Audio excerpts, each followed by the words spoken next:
Hey guys, tonight we're going somewhere that smells faintly of lawn fertilizer, cigarette smoke, and a casserole that's been in the oven a little too long. We're diving into the world of 1970s American suburbia, not the nostalgic soft focus version from the movies. Not the golden-hued neighborhood where everyone waves from the porch and life is one long barbecue. I mean the real thing. The burnt orange appliances, the avocado green carpeting, the station wagon with the fake wood panelling that your dad treated like a second child. So before you get comfortable, take a second to like the video and subscribe, but only if you genuinely enjoy what I do here. And I want to start by giving a truly sincere thank you to the viewer who suggested this topic. You know who you are, and I want you to know that suggestions like yours are quite literally why this channel exists. Every time someone takes a moment to leave an idea in the comments, it shapes what we do here and helps this little community grow into something real. It genuinely means the world to me. Leave a comment telling me where you're listening from and what time it is for you. Somehow it's always either 11:30 on a Tuesday or 2 in the morning on a Friday, and I love both equally. The channel is also now live on Spotify, by the way. Link is in the description if you want to take tonight's journey on the go. Now dim those lights, throw on a fan for that soft white noise, pull your blanket up and get comfortable. Seriously, feet in, don't leave them dangling, not because of imaginary monsters. Let's pause for a moment.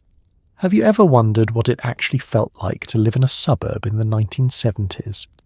Did people really let their kids roam the neighborhood until the streetlights came on, with zero supervision and zero sunscreen? Did every house genuinely smell like cigarettes and pot roast at the same time? What was it like to have one telephone, mounted to the kitchen wall with a cord so short you had to stand completely still while arguing with your mother? Could you actually survive a summer with no air conditioning, 3 channels on the television, and a father who considered going for a drive a legitimate form of entertainment? Did anyone enjoy Tang, or were they just pretending?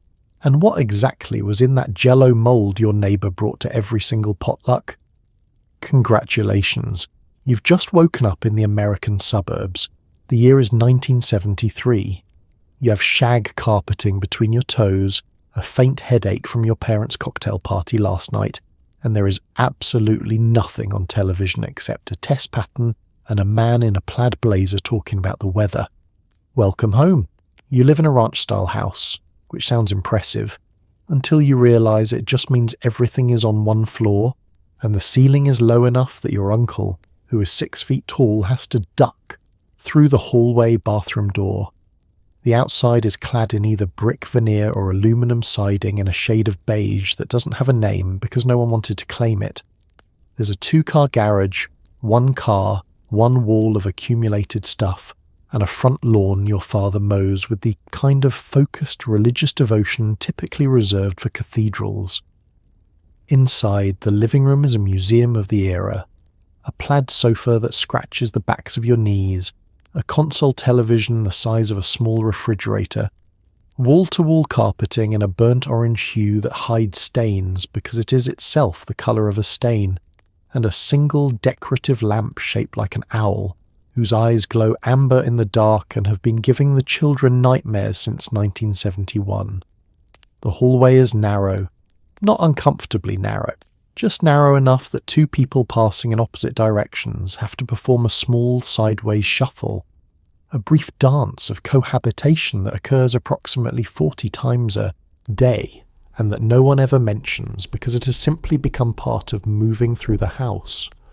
The walls of the hallway are panelled in a dark wood-look laminate that absorbs light like a personal ambition, lined with school photos in a row that tells the story of every haircut you've ever survived. At the end of the hallway, the bathroom. We will return to the bathroom. The kitchen is harvest gold, the refrigerator is harvest gold, the stove is harvest gold, the backsplash tile is a slightly different shade of harvest gold, which the designer of 1969 considered a sophisticated contrast, and which you now understand as the colour theory of a person who had made a commitment and was seeing it through. The countertops are a laminate printed to suggest marble, though the suggestion is tentative at best, the way a crayon drawing suggests a horse. There is a spice rack on the wall with small labelled jars containing dried herbs that have not been actively spiced since approximately the previous administration. The bedrooms are small and specific. Your parents' room has a queen-sized bed with a headboard that incorporates built-in nightstands and reading lamps, in a design that seemed futuristic in 1970 and now simply seems like a decision.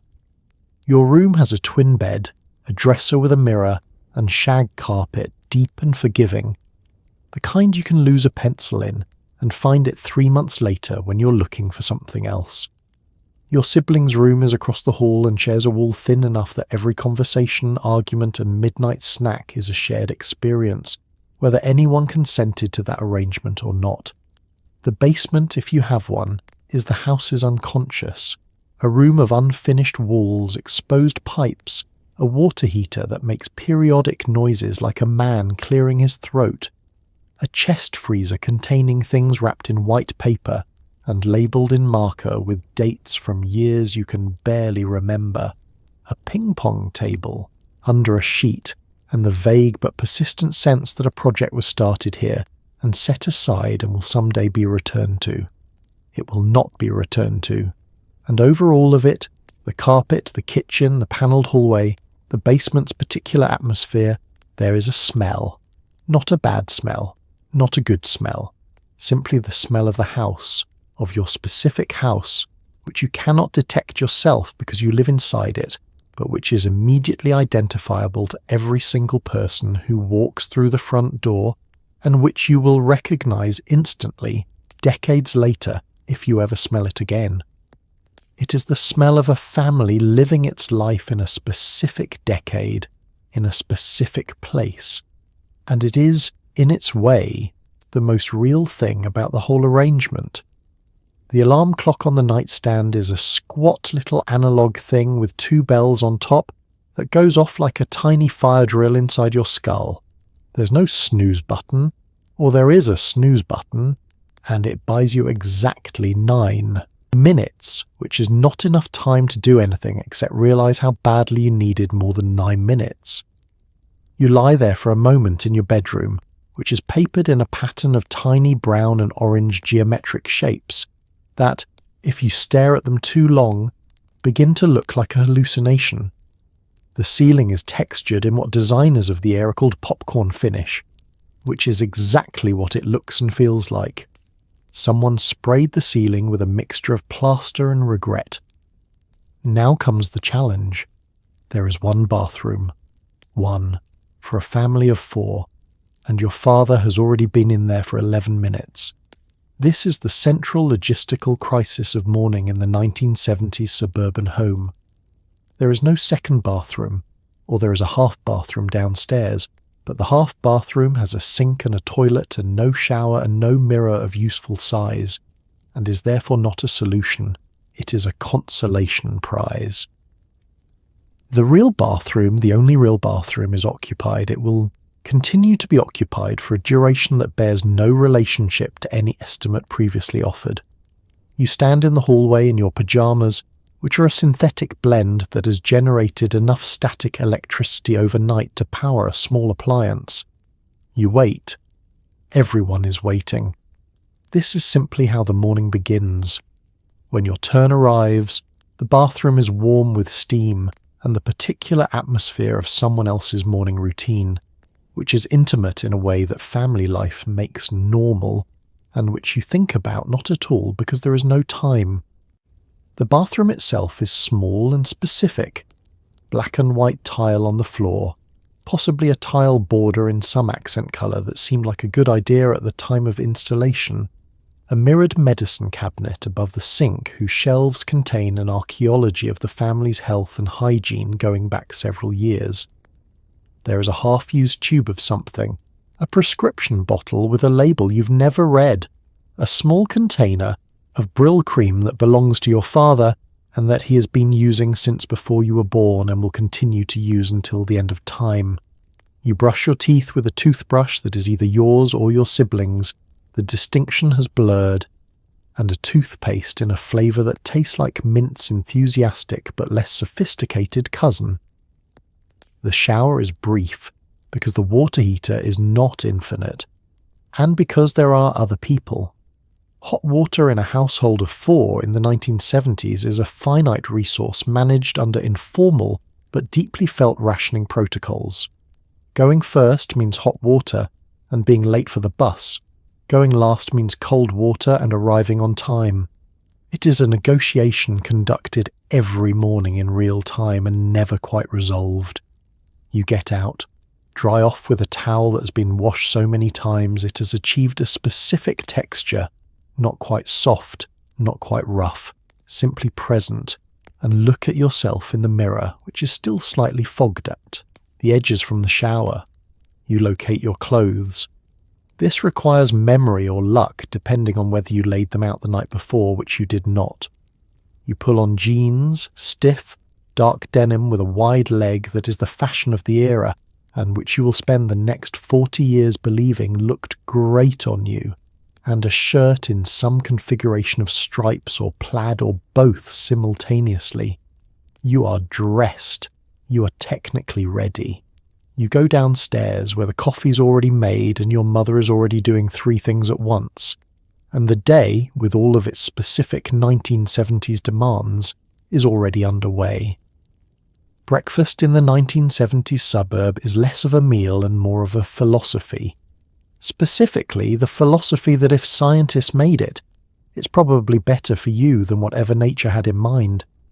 The kitchen, which you'll notice is decorated entirely in shades of avocado green and harvest gold, contains a refrigerator, a stove, a percolator that has been gurgling since 5:45 in the morning, and a pantry so full of boxed, canned and dehydrated products that it looks like someone is preparing for a very beige apocalypse.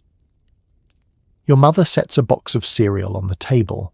Not just any cereal, a cereal whose mascot is a cartoon animal, whose first 3 ingredients are various configurations of sugar, and whose back panel promises a free prize at the bottom of the box. You will eat the entire box over the next 3 days looking for that prize. It will be a temporary tattoo of a race car. It will not be worth it. There is also Tang.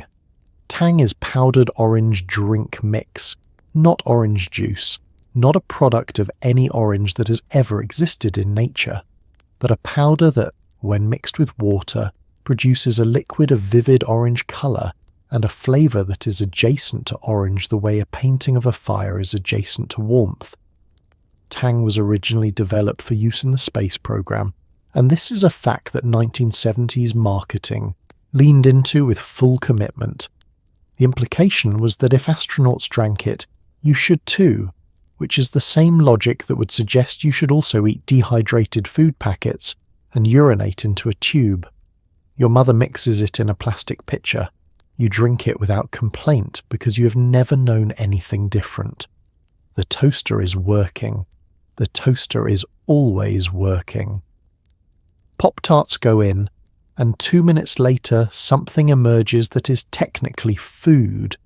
A rectangle of pastry with a filling of fruit-flavoured substance and a frosting layer on top that heats unevenly, cool at the edges and scalding at the centre, hot enough to remove the roof of your mouth in a way that no printed warning has ever managed to adequately convey. You eat it anyway, immediately, because patience is not available at this hour. Your father drinks his coffee, black, from a ceramic mug with a handle that is just slightly too small for a comfortable adult grip, and reads the newspaper. The newspaper arrives every morning, tossed from a moving car onto the driveway at an angle that deposits it either in the bushes or in a shallow puddle with statistical regularity. He has retrieved it, dried it slightly on his trouser leg, and is now working through it with the systematic focus of a man processing information in the only media format he trusts. If something in it is interesting, he will read a portion aloud to your mother, who will respond without looking up from whatever she's doing, and this exchange will constitute the news briefing for the household. Eggs appear on some mornings, scrambled in a pan with butter, not olive oil, never olive oil, Olive oil is not something your mother keeps in this kitchen in 1973 because olive oil is for Italian restaurants and people who have travelled. Bacon appears on weekends, filling the kitchen with a smell so aggressively pleasant that it constitutes a form of alarm clock for anyone still asleep. Pancakes appear when someone has the time and the will made from a mix in a box poured onto a cast iron griddle that has been in the family longer than some of the children. Nobody discusses nutrition. The word nutrition, as a practical consideration in daily food choice, is not yet part of the morning conversation. Calories are not counted, at least not at this table, at this hour. You eat what is put in front of you, or you eat what you can find, or you leave without eating and spend the hours until lunch operating on tang and optimism. Either way, the day has begun, and the kitchen, warm and loud and gold, has done its job.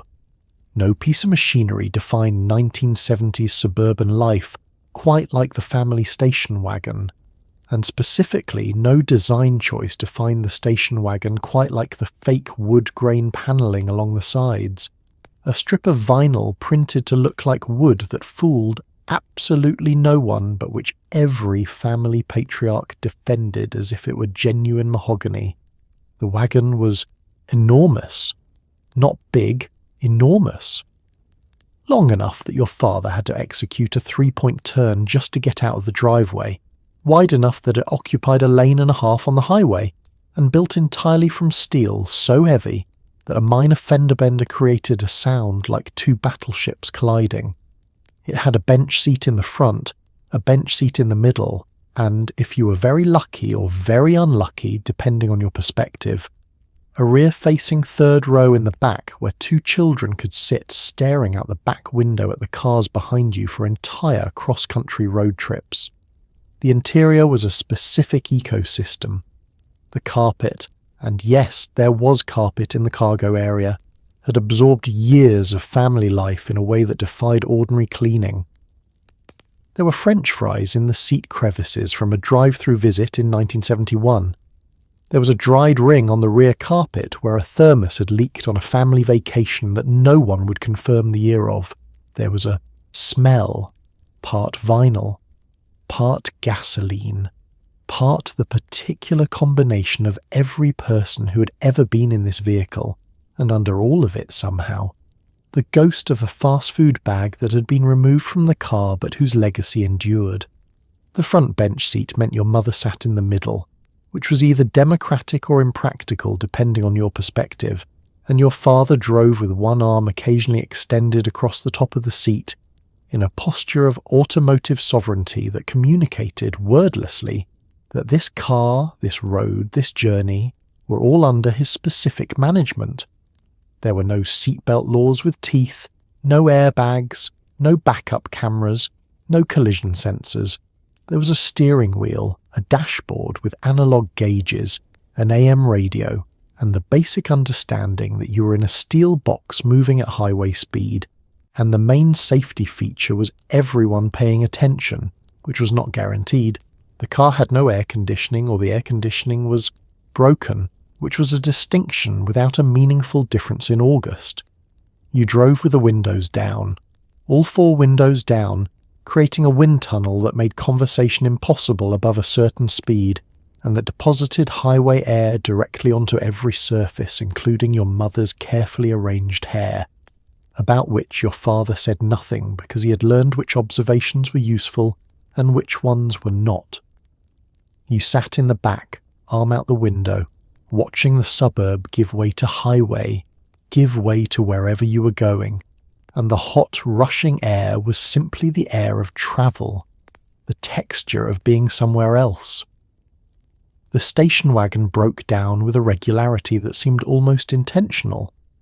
Not catastrophically, not at the side of the road in the rain, though that too, at least once, with everyone standing on the shoulder while your father looked at the engine with the expression of a man who knows he is looking at a problem but not the solution to the problem. More often it was a slow decline, a squeal that appeared and was noted and was not addressed until it became something else, a shimmy at highway speed that everyone agreed to call character. Maintenance happened on the driveway on Saturday afternoons. Your father underneath the car on a piece of cardboard, handing requests for tools upward. You handed tools. This was participation. The station wagon carried everything.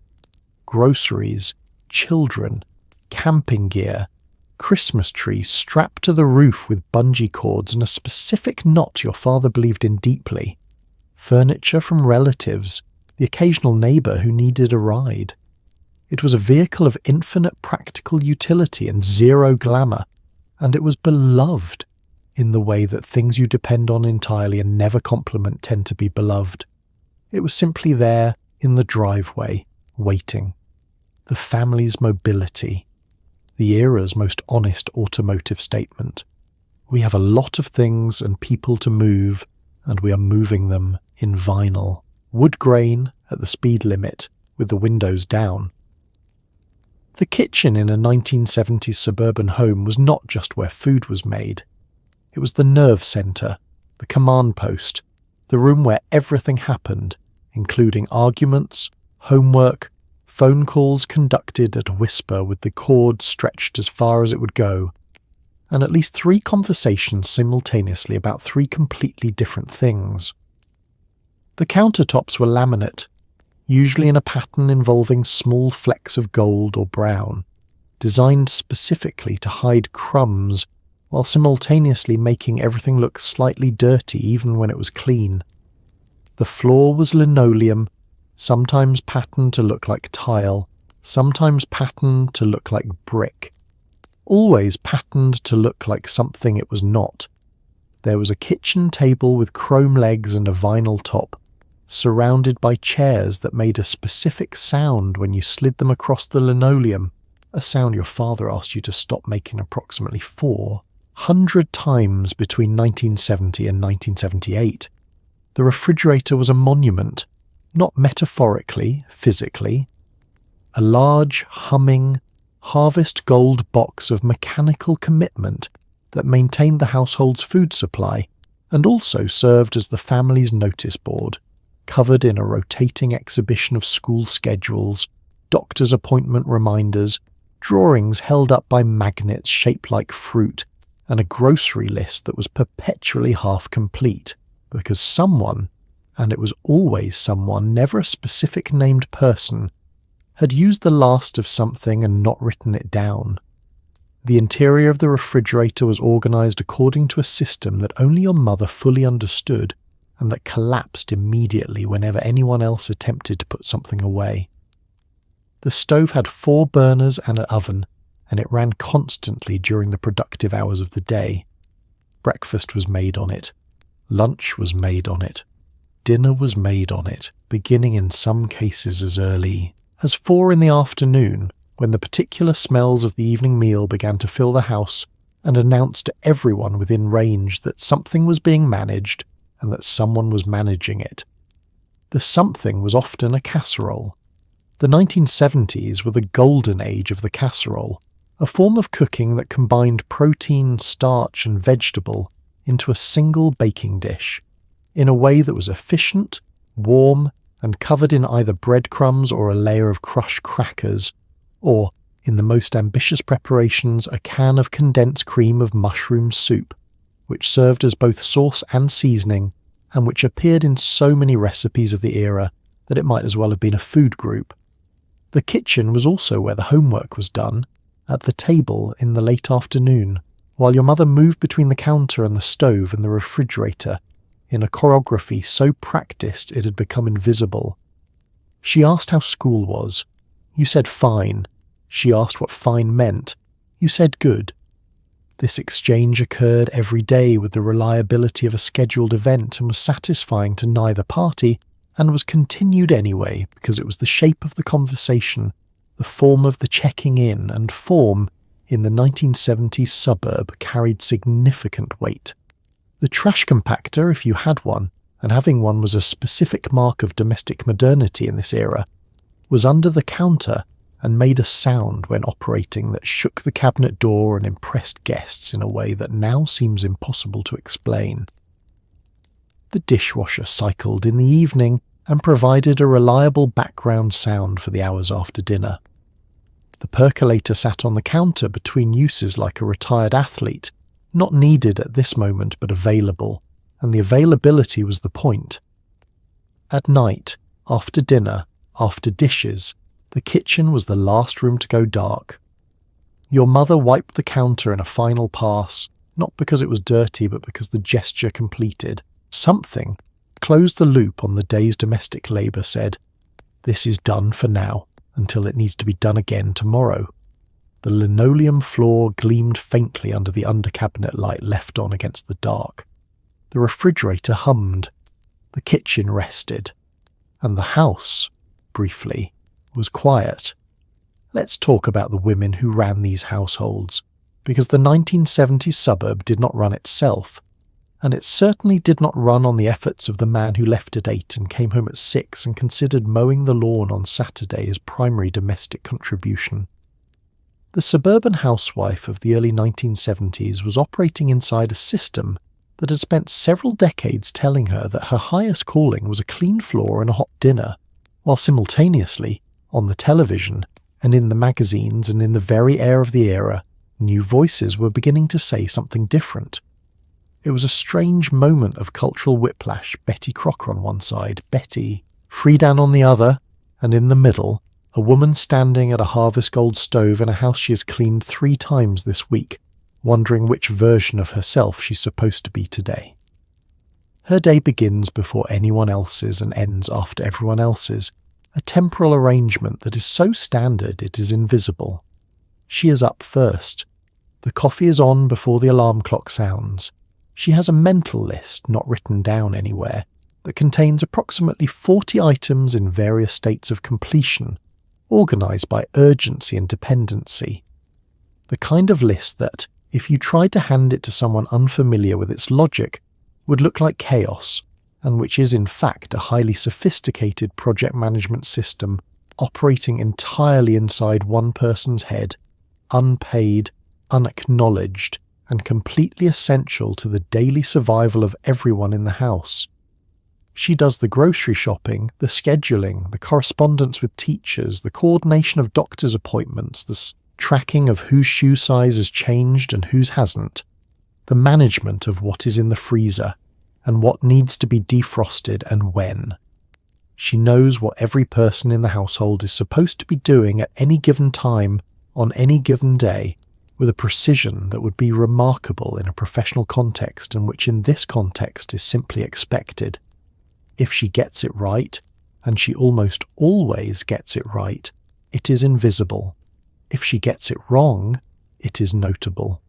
The magazine she reads in whatever small window the day provides, a women's magazine on the counter while she eats lunch standing up, which is how she eats lunch, standing at the counter, because sitting down for lunch alone would feel like a decision that required justification.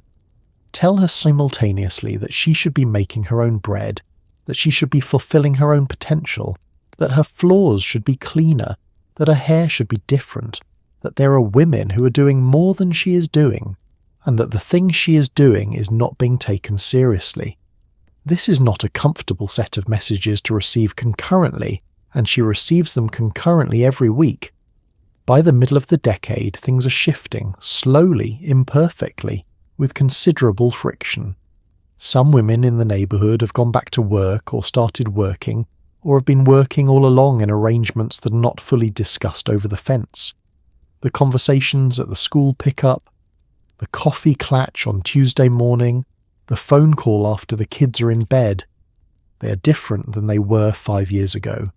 Something is loosening. Something is being said out loud that was previously only said in the same room as people who already knew you meant it. Your mother, or the woman playing this role in whatever version of the 1970s suburb you're imagining, is not one thing.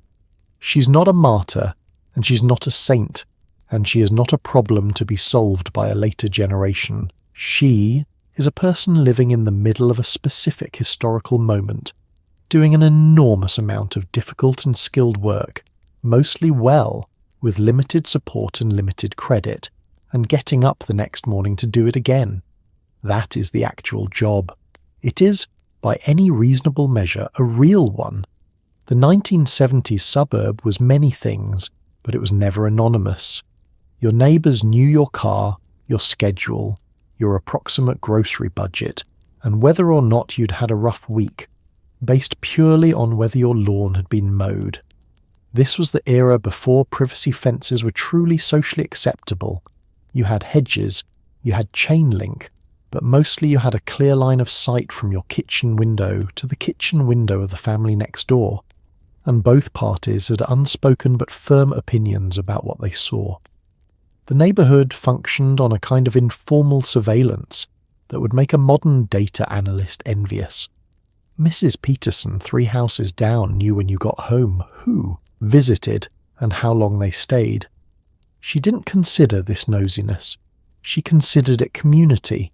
She was not entirely wrong, and she was also absolutely keeping notes.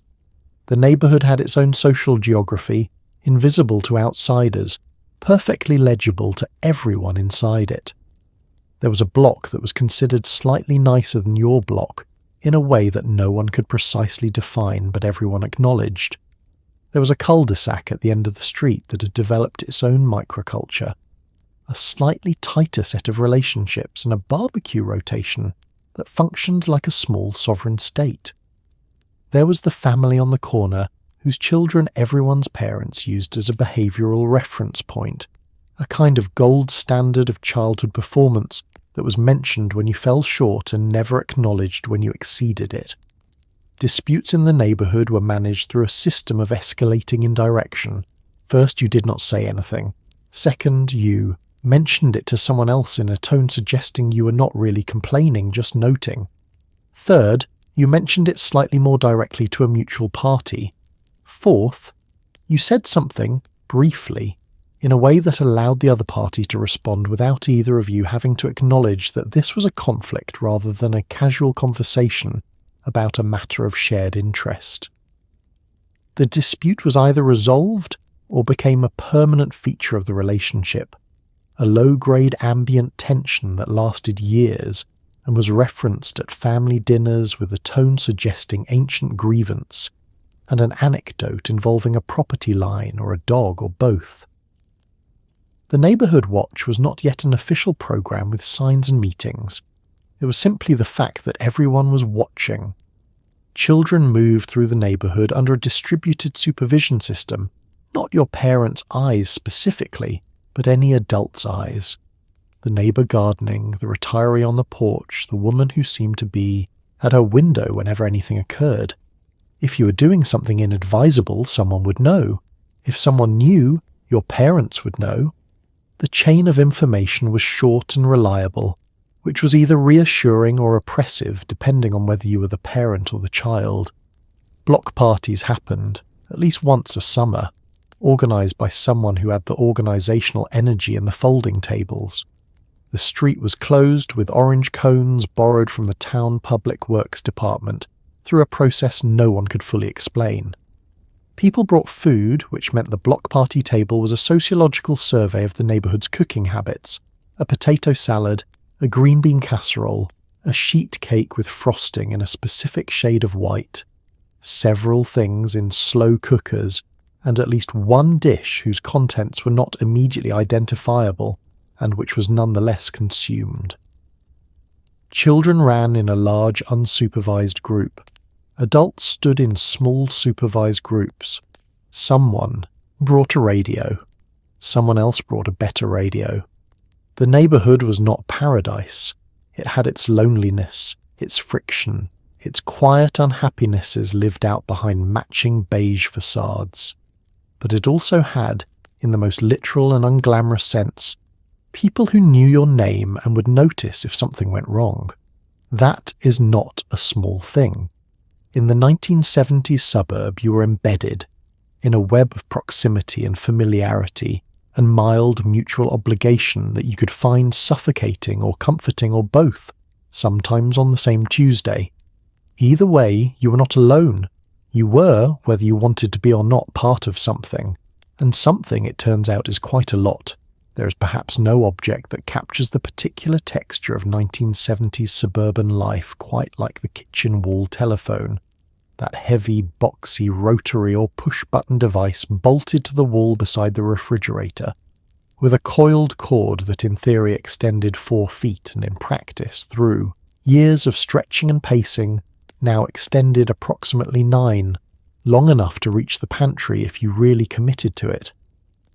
The telephone was a shared resource in the same way that oxygen was a shared resource, technically available to everyone in the household but subject to competition, negotiation, and occasional hostility. If your mother was on the phone, you waited. If your father was on the phone, you waited quietly. If your older sister was on the phone, you waited, knocked, were told to go away, knocked again, were told again, and eventually gave up and went outside, which was probably the intended outcome. Calling someone required knowing their number, not having their number in your contacts, not pulling it up from a search, knowing it in your memory as a string of digits, the way you knew your own address or the multiplication tables. Phone numbers were written in an address book, an actual book, small, alphabetized, kept in a drawer or on a shelf near the phone, filled with handwriting in various pens reflecting years of entries and crossings out and re-entries. If you lost the address book, you had lost the phone numbers, and the phone numbers were not backed up anywhere.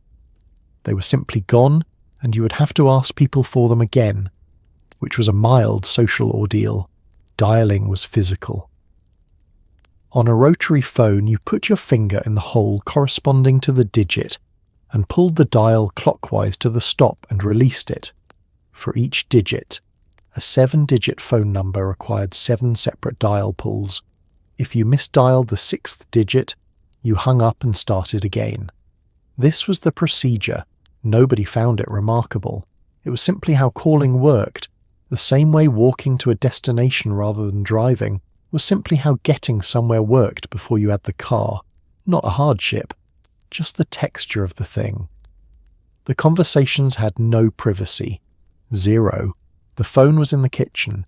The kitchen was the centre of the house. There was nowhere to go. The cord reached the pantry as established. The pantry was adjacent to the kitchen. You could lower your voice, but lowering your voice in a house with thin walls and alert family members produced the effect of a stage whisper. Technically quieter, actually more conspicuous. Your mother heard. She was always there, not eavesdropping technically, because eavesdropping implies concealment, and she was openly present in her own kitchen, simply also there while you were on the phone, an arrangement everyone accepted as normal, and that required you to develop a private language of implication and omission in your conversations that served, in retrospect, as excellent training for adulthood. Teenagers in the 1970s suburb had a specific and consuming relationship with the telephone that their parents regarded with varying degrees of tolerance and alarm. An hour on the phone with a friend you had just spent the entire school day with was standard. The phone was the continuation of the social world into the home, the extension of the day after the day officially ended. It was connection, which was urgent, which felt necessary, which it was. Your parents' position on this, that you could not possibly have anything left to say to a person you had seen 3 hours ago, was both technically defensible and entirely missing the point. The bill came once a month, and your father looked at it with an expression calibrated precisely between resignation and mild accusation. Long-distance calls to relatives in other states, to family in different area codes were noted. Long-distance cost money, real noticeable money, and was used accordingly. For significant news, for scheduled Sunday calls that lasted no longer than approximately 8 minutes, for the kind of communication that justified the expense. You did not call long-distance casually. Casual was for local, and local was right here, in the kitchen, on the wall, available, shared, and the sole, telephone in the house, 1 cord, no privacy, maximum drama. It was enough. Children in the 1970s suburb lived a life that, by the standards of any subsequent decade, would be classified somewhere between impressively free range and mildly dangerous. You left the house in the morning, you came back when the streetlights came on. What happened in between was entirely your business, and no one was tracking it on a phone because there were no phones in your pocket. There was one phone and it was on the kitchen wall and it was not coming with you. You roamed. This is the only word for it. You roamed the neighbourhood, the empty lots, the drainage ditch behind the elementary school that everyone called the creek, even though it was technically a drainage ditch, the woods behind the subdivision that the developers had not gotten to yet, the neighbour's yard, the other neighbour's yard, the backyard of the family that had a trampoline and had made it very clear it was not for general use but had also left it unattended, so the rules were few and loosely enforced by proximity rather than surveillance. Don't go past the corner. Don't go past the school. Don't go past the main road, which meant the main road was the horizon of your world, beyond which lay everything unknown and therefore magnetic. These were the rules. You understood them. You also understood that nobody was checking, and that the corner, the school, and the main road were all in fact regularly visited during the hours of your unsupervised existence. This was not considered a crisis by anyone. It was considered childhood. Bikes were the primary technology of freedom. Not helmeted, not knee-padded, not fitted with mirrors or lights or reflective gear. Just bikes, ridden at whatever speed the terrain allowed, down hills that were steeper than sensible, around corners that required more lean than your centre of gravity technically endorsed, occasionally with a passenger on the handlebars in an arrangement that physics regarded as experimental. Falling was a regular feature of bike riding, not a failure of bike riding. You fell, you assessed the situation, you got back on. If the injury was bad enough to require parental involvement, you went home. If it wasn't, you didn't. This triage system was operated entirely by the injured party and had a very high threshold. Summer was the high season of unsupervised existence. School was out. The days were long.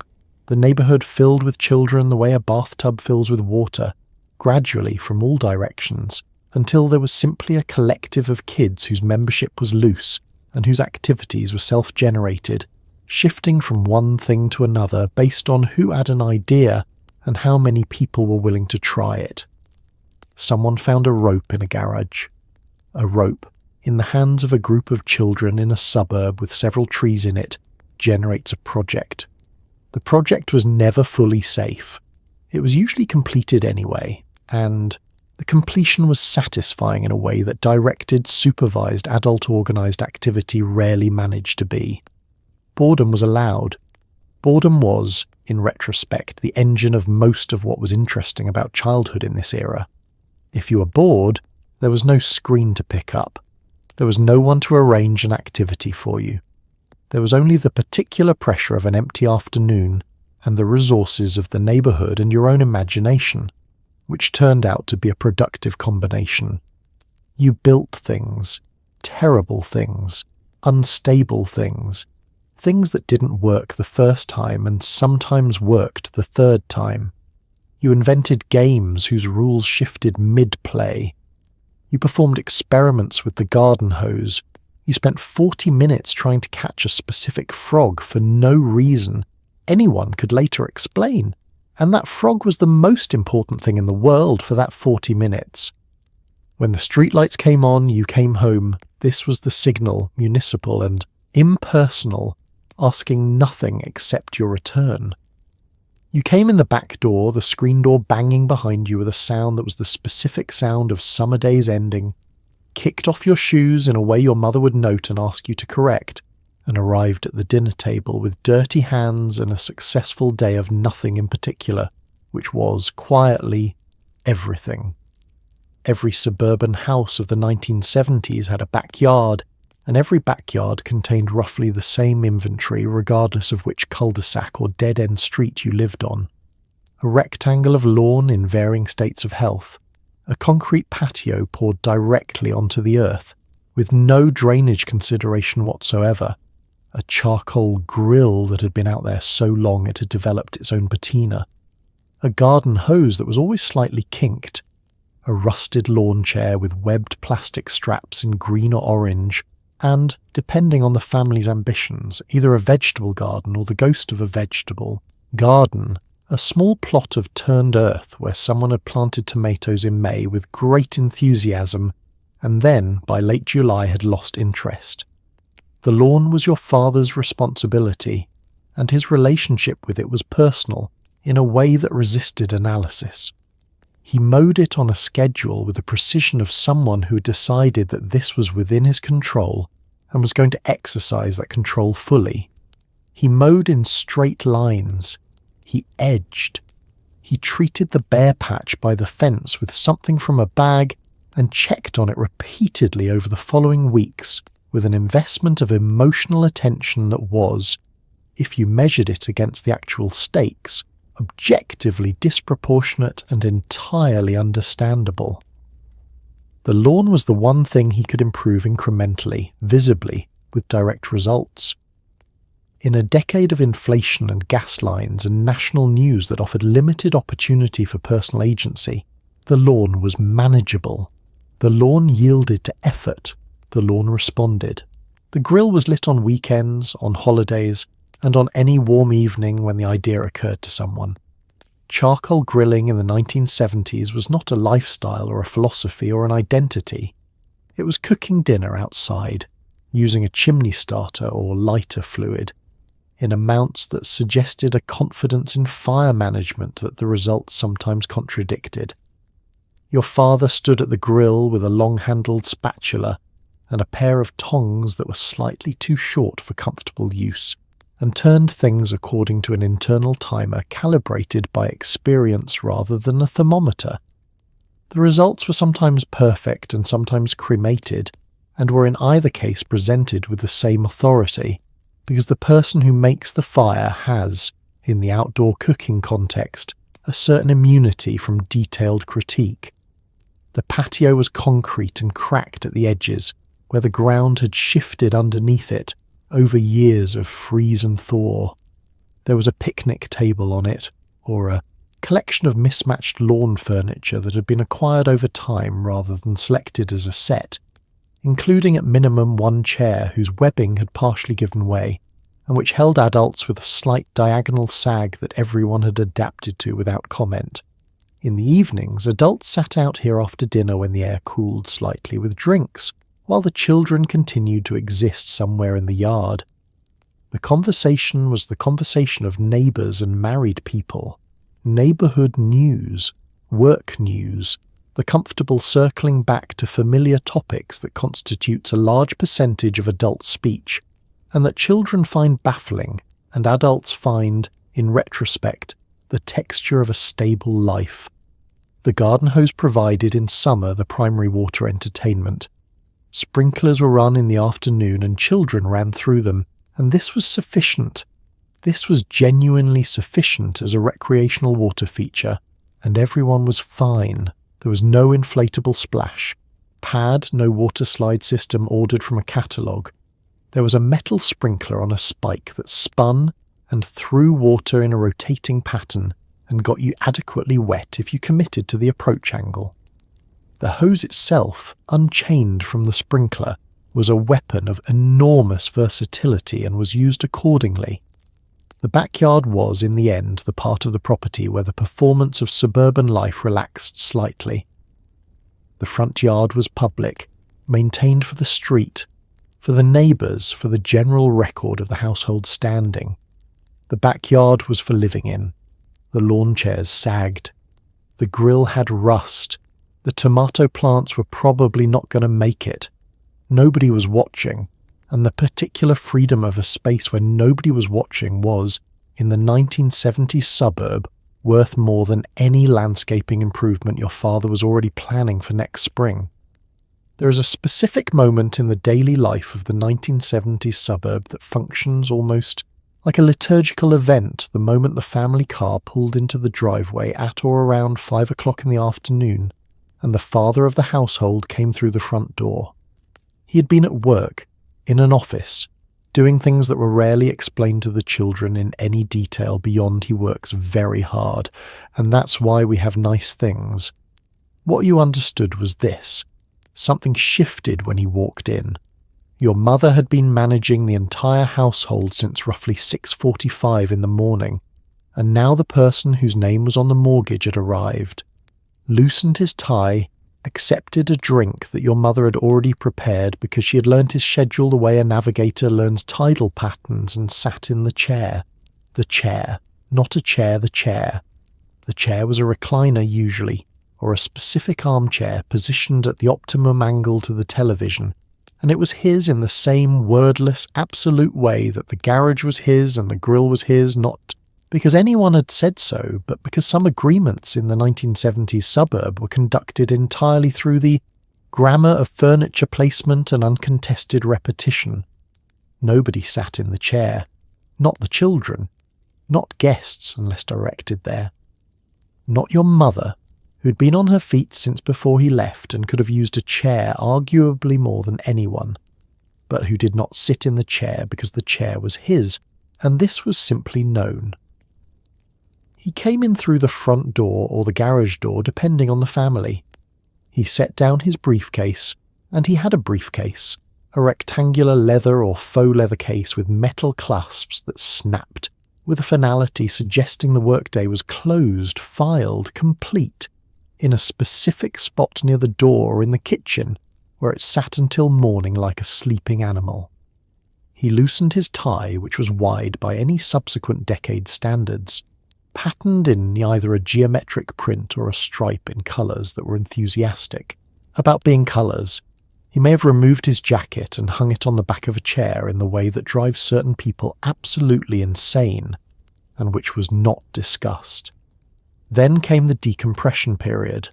This was a real and recognised interval in the household's daily schedule, somewhere between 15 minutes and half an hour, during which your father was home but not yet fully present, sitting with the newspaper or the early news, drink in hand, transitioning from the person he was at work to the person he was here.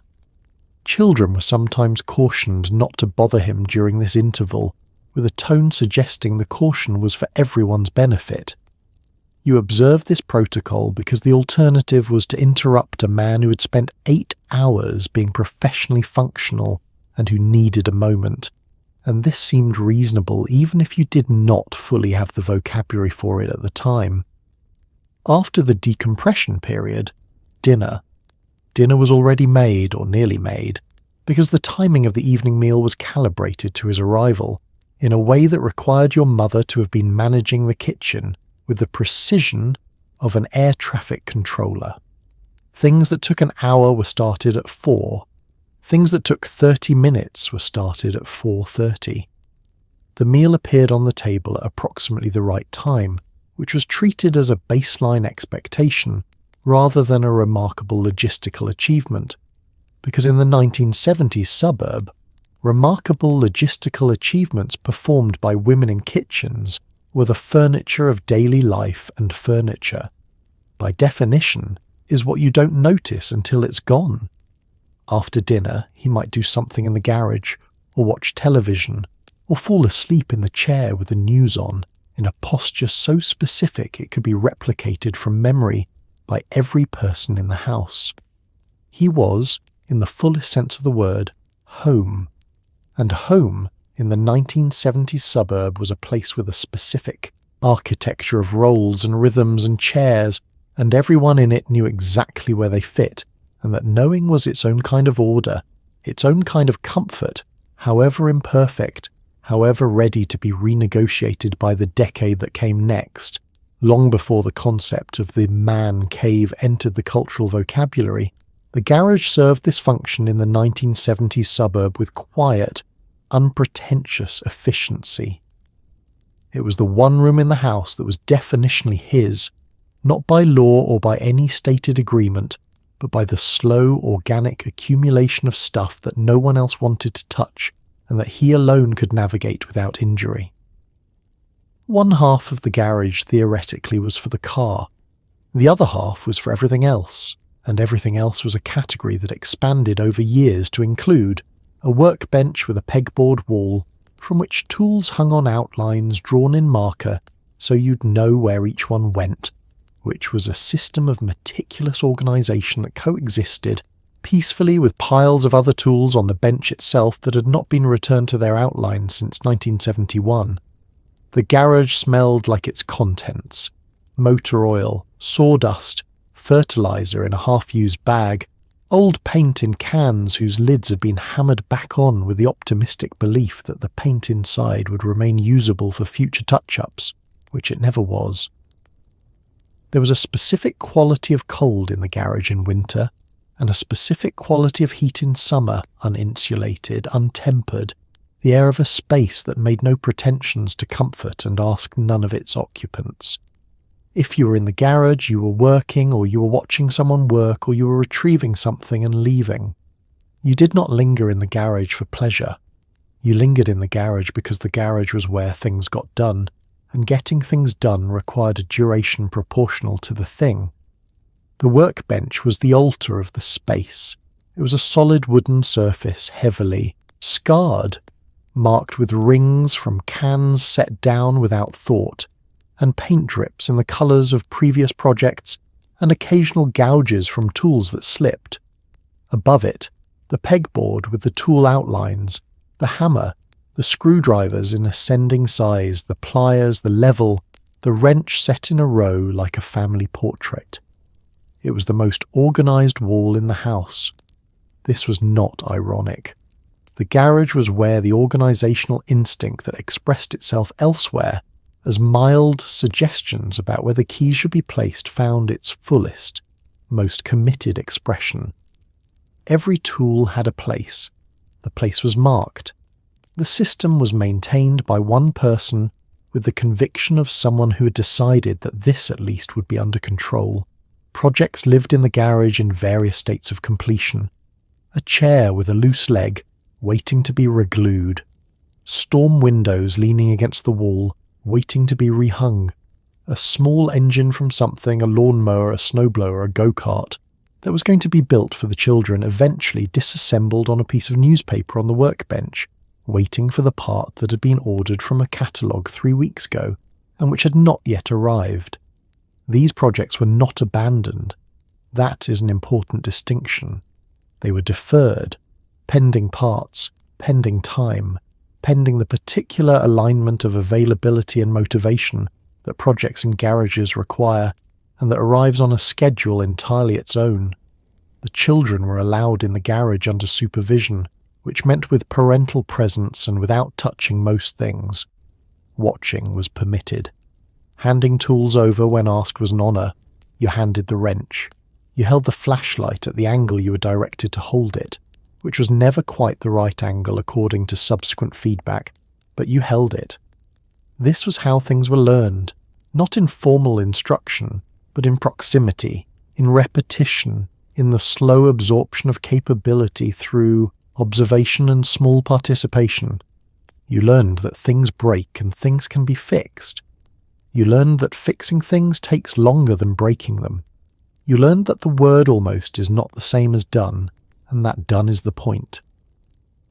The garage door opened to the driveway and the street and the neighbourhood, and on weekend afternoons when the door was up and your father was working, it was a kind of open window into domestic life, visible to anyone passing, a quiet advertisement that someone here was engaged in the business of maintenance, of keeping things going, of the patient unglamorous work of a house that works. The neighbours who walked by sometimes stopped. There was a conversation. Advice was given and received. A tool was borrowed.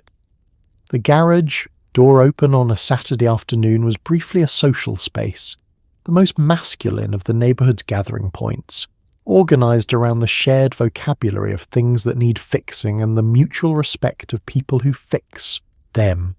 If you grew up in the 1970s suburb, Saturday morning was not merely a morning, it was an institution, a weekly event with its own protocols, its own schedule, its own particular quality of light coming through the living room curtains, while everyone else in the house was still asleep and you were on the floor 12 inches from the television in your pyjamas, eating cereal directly from the bowl and experiencing something close to pure joy.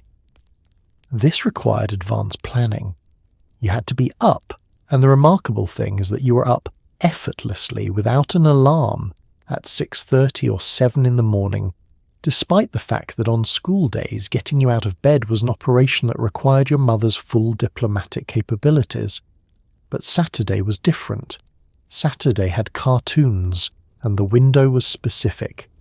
It started early, and it ended without negotiation, without apology, around noon, when the programming shifted to sports or local public affairs, programming that no child has voluntarily watched since the invention of television. The television had to be turned on and allowed to warm up, because televisions in the 1970s required a warm-up period, a brief interval of gathering resolution during which the picture emerged from a central bright point and expanded outward to fill the screen, a process that took perhaps 30 seconds and that felt, at 6:30 in the morning when the cartoons were starting, like the longest 30 seconds of the week. The channel had to be selected by turning the dial, an actual dial, with click stops for each channel, turned manually, by hand, by you, because you were right there, and the remote control was either broken, missing, or a concept that had not yet arrived in this household. You found the channel, you adjusted the volume, you sat down on the carpet close enough to the screen that your parents would later observe that you were going to ruin your eyes, which was medically contested but earnestly believed. The cartoons were specific to the era in ways that subsequent animation would find instructive. There were characters who could fall off cliffs and be reassembled in the next frame, characters who ran off the edge of things and stayed airborne until they looked down, characters who absorbed catastrophic impacts and remarked on them with an equanimity that suggested a philosophical relationship with physical consequence. The animation was limited, the same 4 frames of walking cycled, the mouth movement approximate, and none of this mattered at all, because the appeal was not technical quality, it was the characters, the voices, the small weekly ritual of being in their company again.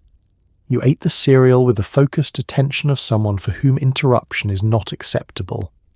The cereal was sweet beyond any reasonable nutritional defense, and the milk at the bottom of the bowl, when you reached it, was faintly coloured from the cereal and slightly sweeter than milk should be, and you drank it. Of course you drank it. You held the bowl up and drank the cereal milk because it was Saturday morning, and no one was watching and the cartoons were on, and this was, by every measure available to a 9-year-old, a perfect moment. The window closed at noon. When the programming changed, you felt it. The specific deflation of the end of Saturday morning cartoons, the week's most reliable pleasure, finished until next week. You turned the television off, or left it on to something that was not cartoons, and gradually the house woke up around you. Your parents downstairs, coffee made, the particular sounds of a Saturday settling into a different rhythm. The rest of the day was available in the way that unscheduled time's available, wide, open, requiring you to fill it yourself. But Saturday morning had been perfect.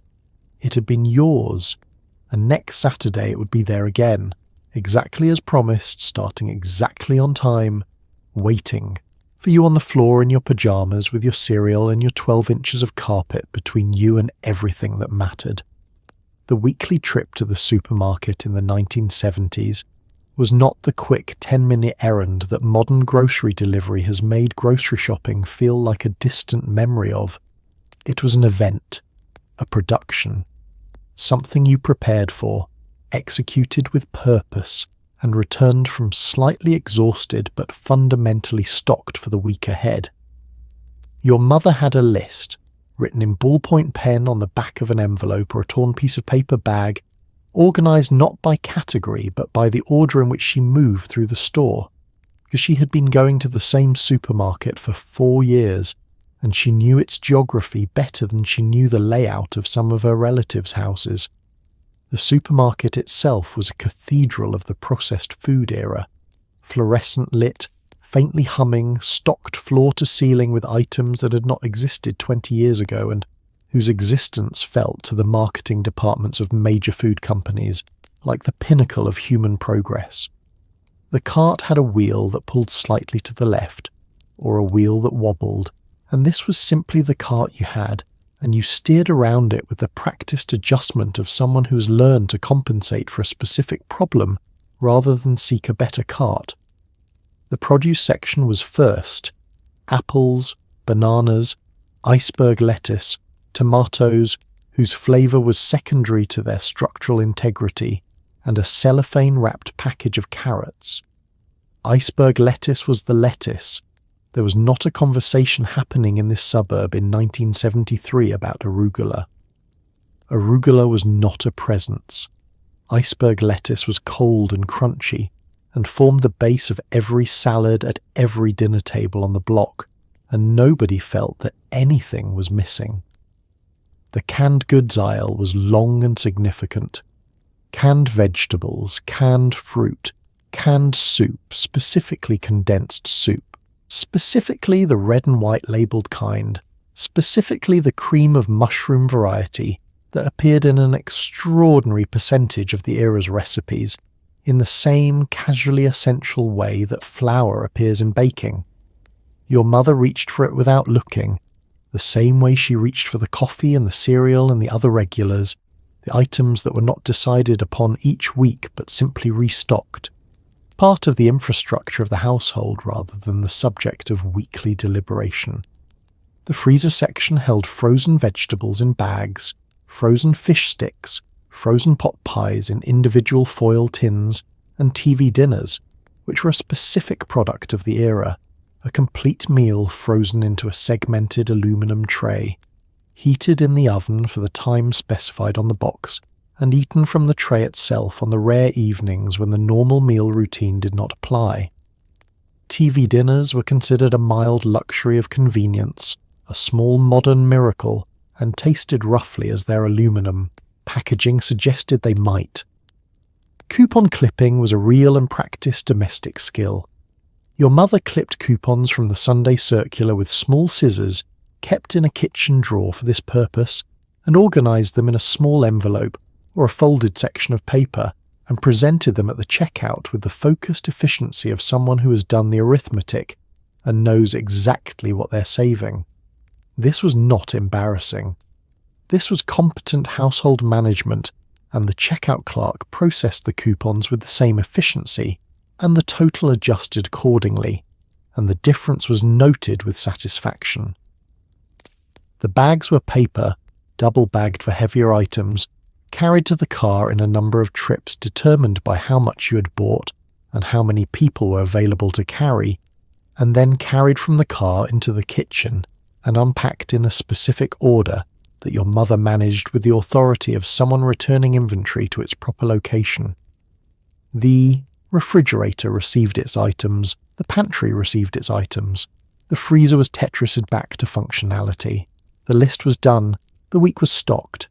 The kitchen was ready to produce another 7 days of meals for the people who lived here and needed feeding, which it would do quietly and without particular recognition, right on schedule. Dinner in the 1970s suburban household was served at a specific time, somewhere between 5:30 and 6:30, depending on the family, and attendance was not optional. You ate together. This was not presented as a charming lifestyle choice or a mindful practice or a thing you read about in a wellness article. It was simply what happened. The table was set. The food was served. You sat down. What was served at that table was its own anthropological study of the era. The 1970s were, culinarily speaking, a complicated time, the moment when processed convenience food had fully colonized the American kitchen, when casseroles reached their philosophical apex, when gelatin was used in ways that future generations would struggle to explain. The casserole was the era's signature dish, and it appeared on the table with the reliable frequency of a scheduled appointment. Green bean casserole, green beans from a can, cream of mushroom soup from a can, topped with French fried onions from a can, was a dish so thoroughly constructed from other dishes that it was almost meta, a food about food. Tuna noodle casserole appeared. Chicken and rice casserole appeared. Things were combined in baking dishes and covered in breadcrumbs or cheese or both, and baked until unified, and there was a comfort in the result that was real, even if the process that produced it was primarily the opening of cans. Nobody was embarrassed about the cans. The cans were the point. The cans were the modern miracle, the victory over the labour that previous generations of women had spent entirely in the kitchen. The can meant dinner in 45 minutes. The can was progress. The Jell-O mould deserves its own consideration because it is the dish of the era most likely to produce, in later generations, a response somewhere between confusion and genuine concern. Gelatin, flavoured and coloured, set in a decorative mould overnight, and then turned out onto a plate as a wobbling, gleaming centrepiece that might contain suspended fruit, suspended vegetables, suspended miniature marshmallows, depending on the ambition and philosophy of its maker. The Jell-O mould could be a salad or a dessert. The line was not clearly drawn. Lime gelatin with cream cheese and crushed pineapple occupied a position on the flavour spectrum that defied simple categorization and appeared at dinner tables and potlucks and holiday gatherings with a frequency suggesting either genuine enthusiasm or a very successful marketing campaign, possibly both.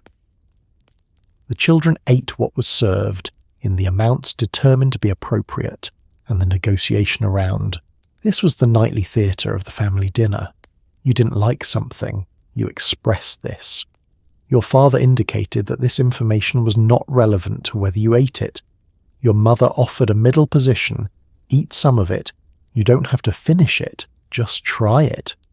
That was tactical de-escalation, and mostly worked because it gave everyone something they could accept. The vegetables were non-negotiable. The vegetable was there, and the vegetable was going to be addressed. It might be peas from a can, slightly soft, with a specific texture that canned peas develop, as if the canning process aspires to make them more philosophical than food. It might be green beans, or corn, or carrots. Whatever it was going to be eaten, and this position was held without variation across thousands of dinners. After dinner, the dishes were cleared.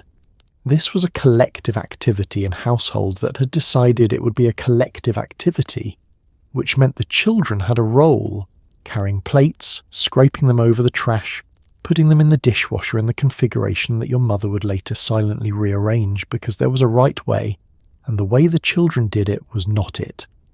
The table was wiped. The leftovers were covered in foil and placed in the refrigerator, where they would be encountered at lunch tomorrow with the mild surprise of rediscovery, as if a day in the refrigerator had done something new to them. The kitchen returned to itself. Another dinner completed. Another day fed.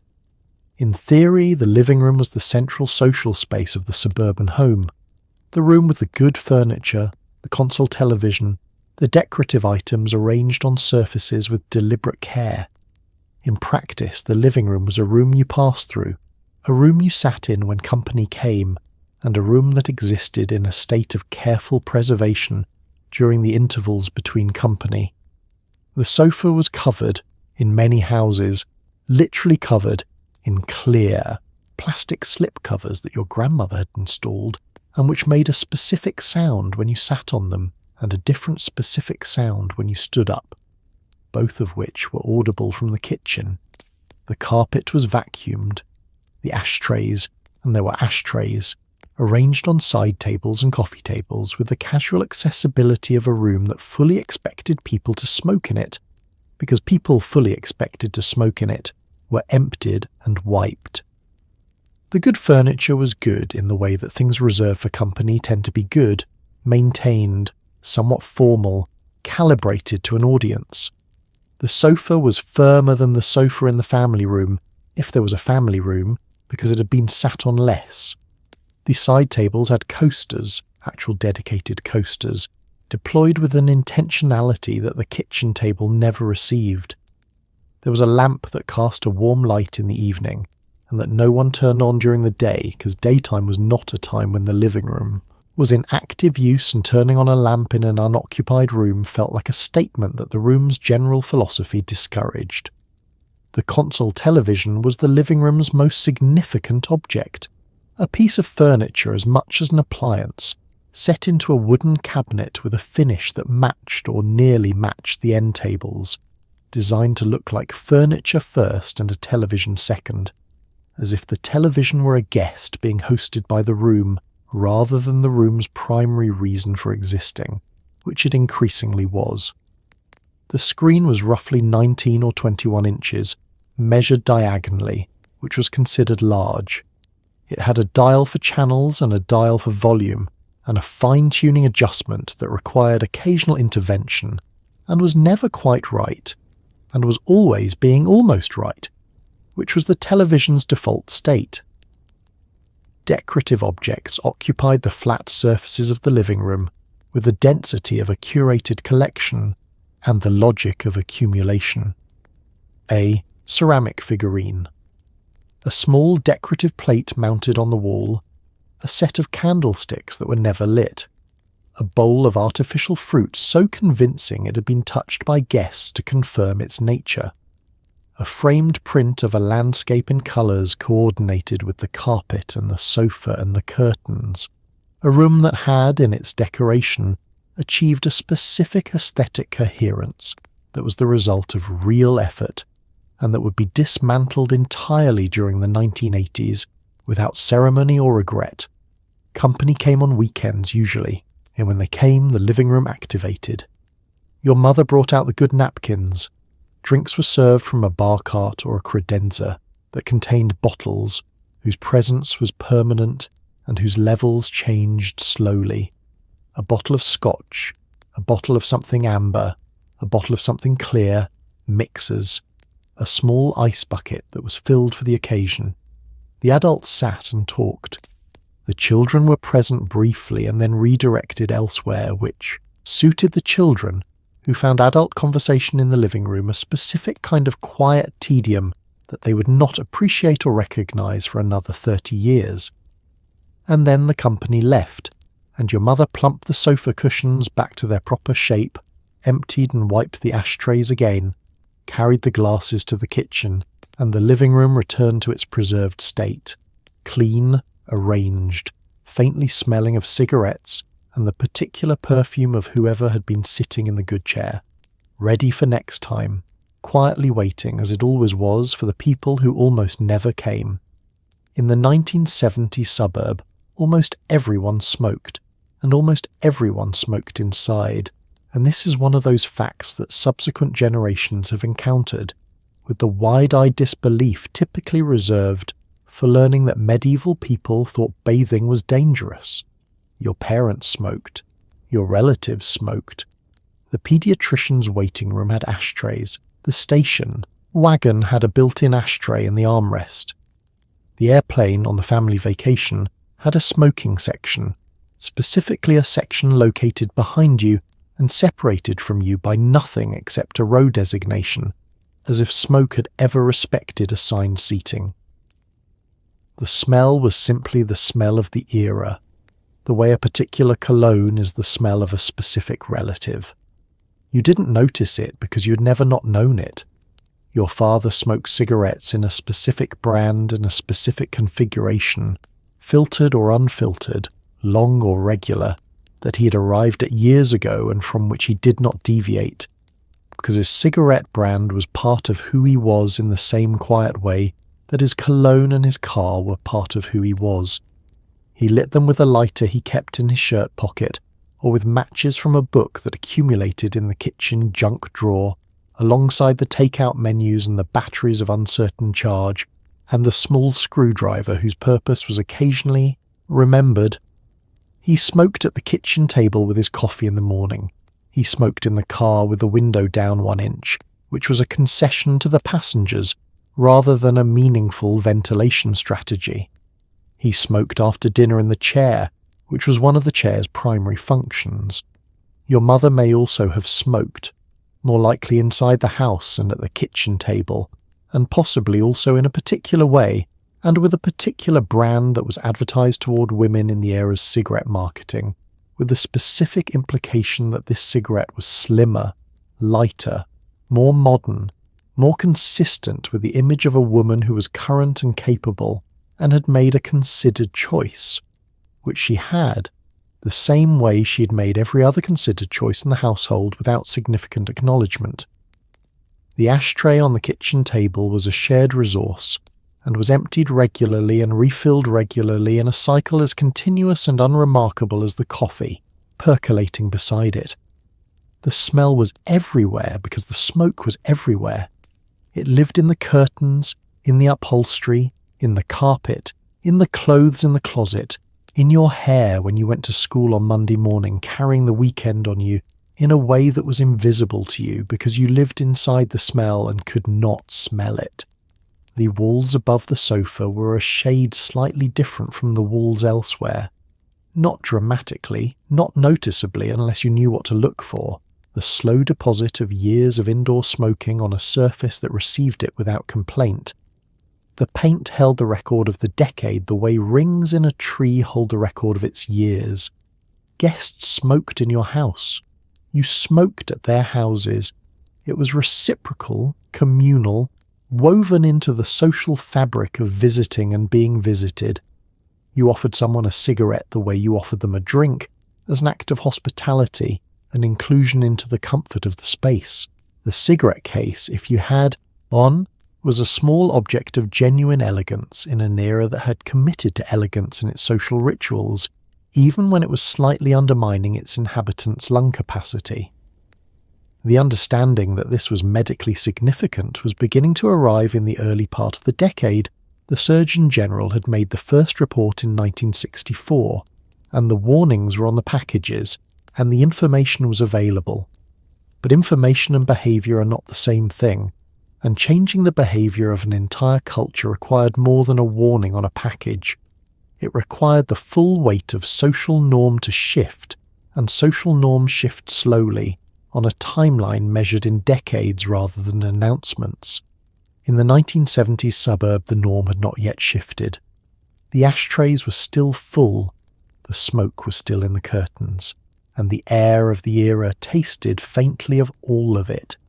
If the 1970s suburb had a summer sacrament, it was the backyard cookout, a ritual that combined food, social performance, and a particular form of male identity construction that centered on the management of fire. The host stood at the grill, always the host. The grill was his domain, his stage, his opportunity to demonstrate competence in the one form of cooking that the culture had decided was masculine, which meant it was done outside, involved flame, and required a specific set of tools with unnecessarily long handles. The rest of the food, the potato salad, the coleslaw, the baked beans that had been in the oven since noon, the rolls, the condiments, the table settings, the drinks, the arrangement of lawn furniture, the keeping of children from the flower beds, had all been organised by someone else, quietly, inside, where no one was watching. The charcoal situation was a production in itself. Lighter fluid was applied generously, more generously than the instructions suggested because the instructions were conservative and the desired outcome was a fire that communicated confidence. A match was struck. The result was a brief controlled flare that was more impressive than dangerous, and that everyone in the vicinity took a small unconscious step back from before returning to their positions. The coals needed to be grey before the food went on, and the monitoring of this greyness was conducted with the focused attention of a man with nowhere else he needed to be, and a strong opinion about charcoal readiness. This took longer than people expected. It always took longer, but nobody moved the food to the grill until the coals were right, because that was the standard, and the standard was held. The guests arrived in a sequence that had its own social meaning. The family that arrived first were close friends, comfortable enough not to require a specific time. The The family that arrived exactly on time were considerate and slightly formal. The family that arrived 40 minutes late were either having a difficult afternoon or were simply always like this, and everyone knew which one it was. The children, regardless of family of origin, immediately formed a separate roaming group and relocated to the backyard's perimeter, supervised by no one in particular and all the adults collectively, which amounted to the same thing. The food conversation at a 1970s cookout was specific and recurring.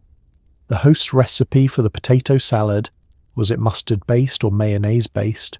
Was there celery? What about the paprika on top? The proprietary spice rub for the chicken, which was either a closely held secret or a recipe the host had been given by someone who was not here, and whose absence meant it could be discussed and attributed with only approximate accuracy. The question of when the corn went on the grill, and whether it should be husked first or wrapped in foil, which was a minor theological dispute conducted with more feeling than the stakes warranted, but which represented something real about the right way to do things, and who knew it. Beer was served from a cooler, a large plastic or metal cooler filled with ice and cans. The cans pulled out cold and opened with a church key, or, if you had a can with a pop top, with the pull tab that you detached entirely and dropped into the open can in the manner of the era, which produced a small hazard that everyone accepted as part of the operational context of beer in 1973. Your father's beer was his specific beer, not because he had explored the options, the craft beer movement was decades away, but because he had chosen a beer, probably in his 20s, and the choice had stuck, the way choices made when you're young tend to stick. It was cold, and it was outside, and it was summer. The beer was fine. The cookout ended when it ended, not at a stated time, not by plan, but by the gradual loosening of the gathering. The children called in for baths, the cooler getting light, the evening air arriving and everyone noticing it at once. The host's wife began moving things inside. The host began making movements at the grill that suggested the coals were done with. Guests began collecting their dishes. Whoever brought the potato salad took home the bowl and said their goodbyes in the driveway, which took longer than the inside goodbyes by a factor of approximately 3, because driveway goodbyes are a separate social ritual, with their own timeline and their own resistance to conclusion. And then they were gone, and the backyard was quiet, and the grill ticked as it cooled, and it had been a good summer evening, which was enough. Your bedroom was small, smaller than you realised at the time, because children have a remarkable ability to inhabit whatever space they're given and make it feel like the entire world.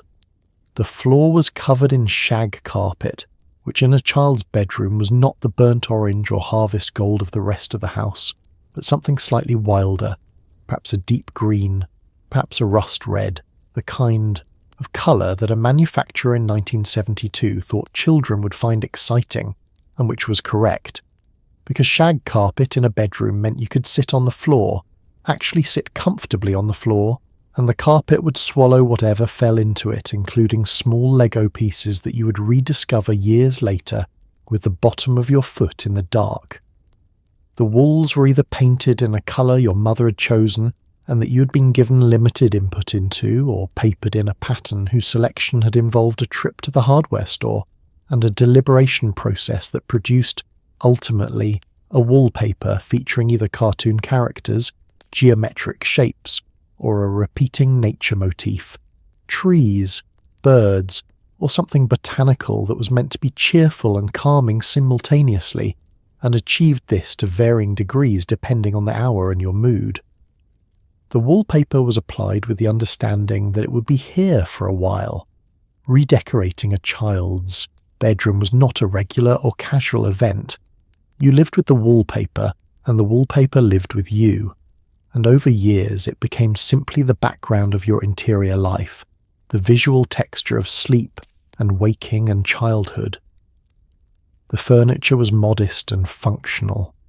A twin bed with a headboard, a dresser of 4 drawers, a desk or a table surface for homework and projects, a bookshelf if you had accumulated enough to justify one. The closet was small and shared nothing with the modern idea of a walk-in. It was a standard closet with a single rod and a shelf above it, and a floor that collected things, shoes, board games, things slid under when tidying required speed rather than thoroughness. Your mother knew what was in there. You knew what was in there. The floor of the closet was both the bedroom's overflow zone and its most honest archive. On the shelves and dresser top lived the particular population of objects that constituted childhood in this era and in this place. A Tonka truck whose yellow paint had been partially loved off, a collection of baseball cards in a rubber band that you had sorted and resorted according to several different organisational systems over the years, a model car or airplane assembled from a kit with plastic cement and then painted with the small brushes that came in the kit and finished to varying degrees of accuracy, a paperback book with a cracked spine, a jar of pennies, a small trophy from a sport you had played briefly and without distinction, and on the wall above the bed, a poster of a car or a team or a scene from a movie, applied with tape because pushpins in the wall were more permanent than the current enthusiasm necessarily warranted. The room smelled like crayons, not because crayons were currently in use. The crayons were in a box in the desk drawer, broken down to varying lengths, missing several colours and containing several that nobody voluntarily chose because they were too close to brown. But the smell of wax crayon was in the carpet and the shelves and the air of the room, the way a smell gets into a space when enough of that thing has happened there, accumulated over years of afternoons and rainy days and winter weekends. It was the smell of making things, of project and imagination, of the particular busyness of being a child in a room that was entirely and completely yours. Small, specific, irreplaceable, the whole world for now. The school day in the 1970s suburb began with the school bus, which arrived at a specific time that was earlier than any child should reasonably be expected to be functional, and which waited for no one. The bus was a yellow vehicle of roughly the dimensions of a small aircraft hangar, driven by a person of legendary patience, heated in winter to approximately the temperature of a functioning sauna, and in possession of a specific smell, rubber, metal, the particular atmosphere of 50 children in various states of cleanliness that you could identify blindfolded, and that would resurface in your memory uninvited for the rest of your life. You sat where you always sat. The social geography of the school bus was fixed. Moving from your established seat without a compelling reason was the kind of social transgression that 9-year-olds litigated with the seriousness of international diplomacy. The school building was a specific physical artifact of its era, either a 1950s brick structure with long corridors and high ceilings and windows that opened with a crank, or a newer open-plan building that had been constructed in the early 1970s according to a theory of education that believed walls between classrooms were impediments to learning and that the noise of 30 children doing different activities simultaneously was a stimulating environment rather than an obstacle to concentration. This theory was reconsidered within a decade. The classrooms in the brick building smelled of chalk and floor, wax and the particular staleness of a room occupied by children for 6 hours a day since September. The chalkboard was green. The chalk was white and broke at the worst possible moment with a sound that caused involuntary physical responses in everyone who heard it. The cafeteria served lunch at a time determined by your grade, on a rotating schedule that placed you either in the early lunch at 11:15, which felt too early to eat and produced a hunger emergency by 2 in the afternoon, or the late lunch at 12:45, which felt too late and produced a focus problem by noon. The food was institutional in the truest sense. Square pizza on Fridays, tater tots that were either perfectly golden or slightly translucent depending on the batch, a grey protein of some kind on Wednesday, chocolate milk in small wax cartons that you opened by pulling the triangular flap, and a fruit cup in syrup that was technically fruit in the way that a window is technically a wall. You ate most of it. You traded the things you didn't eat with the people sitting next to you who had different things they didn't eat, which was an economy of mild dissatisfaction that somehow arrived at equilibrium. Gym class was held in a gymnasium with floors so polished they registered your reflection walking across them, and acoustic properties that amplified every squeak of sneakers into something approaching a physical sensation. The gym teacher was a specific type of person, energetic in a way that seemed personal rather than professional, convinced that the obstacle course they had arranged in the centre of the gymnasium represented an opportunity you would thank them for, and in possession of a whistle that was used for purposes of punctuation rather than emergency. The activities of gym class in the 1970s included rope climbing, which required ascending a rope by upper body strength alone to a height that would not be considered appropriate in any contemporary physical education setting, the presidential fitness test, which measured your body's capabilities against a national standard and reported the results to you directly with the tact of a document that had not been written with tact as a primary objective, and square dancing, which appeared once a year without warning and required you to hold hands with people you had strong feelings about and move in a prescribed pattern while someone called instructions at volume. The school day ended and you got back on the bus, which was hotter in the afternoon than in the morning and therefore smelled more specifically of itself. You found your seat. The bus moved through the neighbourhood in the reverse sequence of the morning, depositing children at stops in the order that the route determined. You got off at your stop, walked the distance to your house, and came in the back door, and the school day was done. It had been specific, textured, occasionally tedious, occasionally excellent, and entirely unrepeatable, and tomorrow it would begin again in exactly the same way, which was either reassuring or exhausting depending on where you were in the week and how the day had gone. The family vacation in the 1970s did not involve booking flights on an app or comparing hotel reviews on a website. It involved your father spreading a paper map across the kitchen table several weeks before departure, tracing the route with one finger, estimating drive time with an optimism that would prove catastrophically incorrect, and announcing, "We'll leave by 7. You never left by 7. You left by 9:15 after a series of delays whose specific causes shifted with each retelling, but which always concluded the same way. The family wedged into the station wagon, the rear-facing third-row seat occupied by the children who had either earned it as a privilege or been assigned it as a consequence depending on which version of events you believed, the cooler packed with sandwiches and sodas because stopping for food added time and your father was attempting to make his estimated arrival in a way that had taken on the psychological significance of a personal challenge.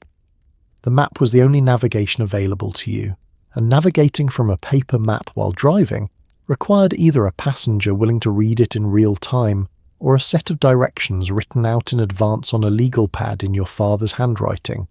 Turn left at the Sunoco, cross the bridge, stay on Route 40 until the second light after the water tower. Directions that were specific enough to be useful and general enough to be ambiguous at exactly the moments when ambiguity was most costly. Getting lost was not a failure of technology. It was simply getting lost, and it was addressed by pulling into a gas station and asking someone, which your father did after a period of confident wrong direction driving, that your mother tracked in silence with the expression of a person choosing her battles with long-term strategic intent. The children in the back were bored with a boredom that modern childhood, with its screens and devices and curated entertainment ecosystems, has made structurally impossible. You were in a car. There was nothing to do. The window was there. The passing scenery was there. You pressed your forehead against the glass and watched telephone poles go by, in a rhythm that was either meditative or maddening depending on the hour. Someone started a game, I Spy, the license plate game, the alphabet game using roadside signs, and the game lasted between 15 and 45 minutes before collapsing under the weight of a dispute about whether a partially visible sign counted, or whether your sibling was cheating in a way that was difficult to define but completely obvious to you. "Are we there yet?" was asked. The answer was always a variation of "not yet," "we just left," "stop asking," "we'll be there when we get there," which was technically true and completely unsatisfying. Your father's position on stopping was firm. You stopped for gas, and you stopped once, maybe twice, for facilities, at a rest stop on the highway that smelled of industrial cleaner and had a vending machine offering items in configurations that didn't quite correspond to anything you specifically wanted, but that you requested anyway because you were in a rest stop and the vending machine was there. Your mother produced snacks from the cooler at intervals, calibrated to your need and her patience. A sandwich wrapped in wax paper, an apple, a bag of chips that had been rationed into a smaller bag to take up less space in the cooler, which was the kind of logistical optimization that went entirely unacknowledged. The motel, when you finally arrived, was a single-story building with a parking lot directly in front of the rooms and a small swimming pool of moderate cleanliness that was nonetheless the most exciting thing you had encountered in several hours of highway travel. You swam in it, immediately before unpacking before dinner, which your father permitted because you'd been in the car all day and the pool was right there, and sometimes the right decision is simply obvious. The room had 2 double beds, a television bolted to the dresser, a bathroom with paper-wrapped soap and a plastic ice bucket, and a heating and cooling unit under the window that made a sound all night that you fell asleep to within minutes of lying down. You had arrived. Tomorrow there would be a destination. Tonight there was the pool and the soap and the television and the particular pleasure of being somewhere that was not home, which was, after 8 hours in the station wagon, more than enough. Television in the 1970s suburb was a negotiation, not between you and a streaming algorithm that had analysed your preferences and constructed a personalised queue, but between you and the physical limitations of a technology that received signals from the air and translated them, imperfectly, into a picture. You had 3 channels, possibly 4 if you counted the public television station, and the quality of what you received depended heavily on the orientation of the antenna on top of the set, which someone had to go and adjust by hand while someone else stood in the living room yelling "left," "no back," "okay, stop," while the picture phased in and out of legibility. The television was on for a substantial portion of the evening. After dinner, after dishes, the family gathered in the living room, not necessarily by enthusiastic choice, but because this was simply what happened, and watched whatever was on. There was no watching something later. There was no rewinding. If you left the room at the wrong moment, you missed it, and missing it was forever. The television schedule was printed in the newspaper in a grid, and your mother sometimes consulted it in the afternoon to see what was on that evening, which was the closest thing available to programming choice. You could not choose what to watch in the sense of selecting from a library of options. You could choose which of 3 things to watch at any given hour, or you could watch nothing, which was also a choice, but one that the living room's gravitational pull made difficult to execute past about 8 o'clock on a weeknight. The schedule was fixed. 8 o'clock was a specific show. 9 o'clock was a different specific show. If you didn't like what was on at 8, you waited for 9, or you went to bed, which your parents occasionally suggested with a timing that corresponded suspiciously to the beginning of something they wanted to watch without commentary from the children. The picture was not always good. The picture was frequently not good. Snow, which in television terms meant static interference, a visual of fine grey and white grain over the image rather than a crisp picture, was a regular feature of the viewing experience, addressed by the antenna adjustment protocol described, above or by the subsidiary technique of someone standing next to the set, and holding the rabbit ears at a specific angle that improved the reception, a position that could not be maintained indefinitely, but that was held for the opening minutes of a program while everyone confirmed the improvement was real. If moving the antenna made it worse, you moved it back. If moving it back made it worse, you tried a new position. This process had no guarantee of resolution and was accepted as part of the relationship between the household and its television, a relationship with the texture of a long-term partnership in which one party was sometimes uncooperative for reasons that were never fully explained. The commercials were part of the viewing experience rather than an interruption of it. There was no skipping.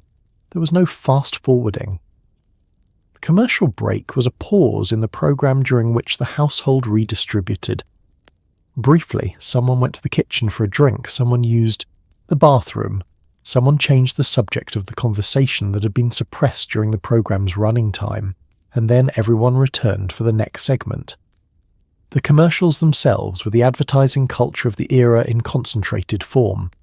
Breakfast cereals announced in primary colours by animated characters, cars shown on open roads with their dimensions expressed in statistics that nobody could contextually evaluate, cigarette commercials still appearing in the early part of the decade before the broadcast ban took full effect, and a rotating roster of household product ads aimed with undisguised directness at the woman of the house, who was assumed, correctly in most cases, to be watching. Prime time ended. The news came on at 11, and if your parents were still up, they watched the first segment and then the television went off. The dial turned with a click that also turned off the sound, the screen shrinking to a single bright point in the centre before going dark. The house got quiet.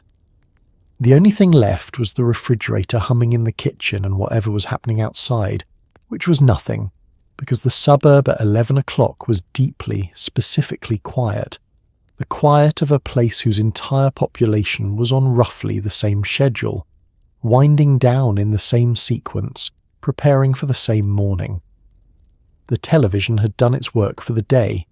Tomorrow it would be there again, on the same channels, at the same times, offering the same negotiation between what was on and what you wanted, resolved, as always, in favour of what was on.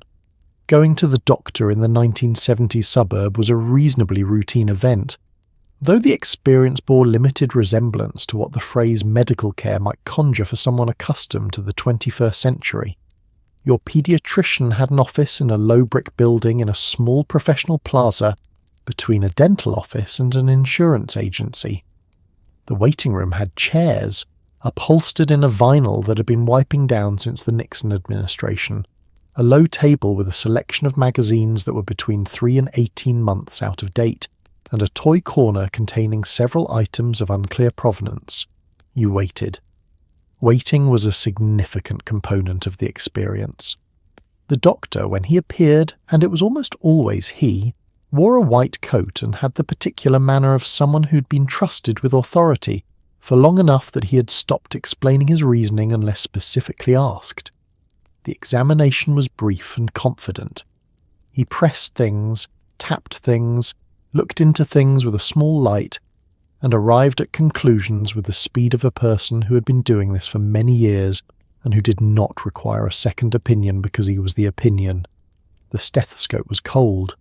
You had been told this would happen, and it still surprised you, because the gap between being told something will be cold and the actual experience of something cold is not closed by information. You breathed in, you breathed out, you said "ah" with your tongue depressed by a flat wooden stick that tasted of nothing, and that you were asked not to bite, which you did not bite, though the instinct was there. The medicine prescribed was specific to the era in ways that seem, from the vantage of subsequent decades, like a field operating with tremendous confidence on the basis of incomplete information. Antibiotics were prescribed freely, and for conditions that would later be understood as viral, and therefore untreatable by antibiotics. But the prescription felt decisive, and the decisive feeling was itself part of the care, because going to the doctor and coming home with nothing felt incomplete, in a way that going home with a small paper bag from the pharmacy did not. The pharmacy was a short drive away, staffed by a pharmacist who knew your family by name and who filled the prescription while you waited at the counter and looked at the greeting cards and the candy by the register, which was placed there with an understanding of human psychology that required no formal study to implement.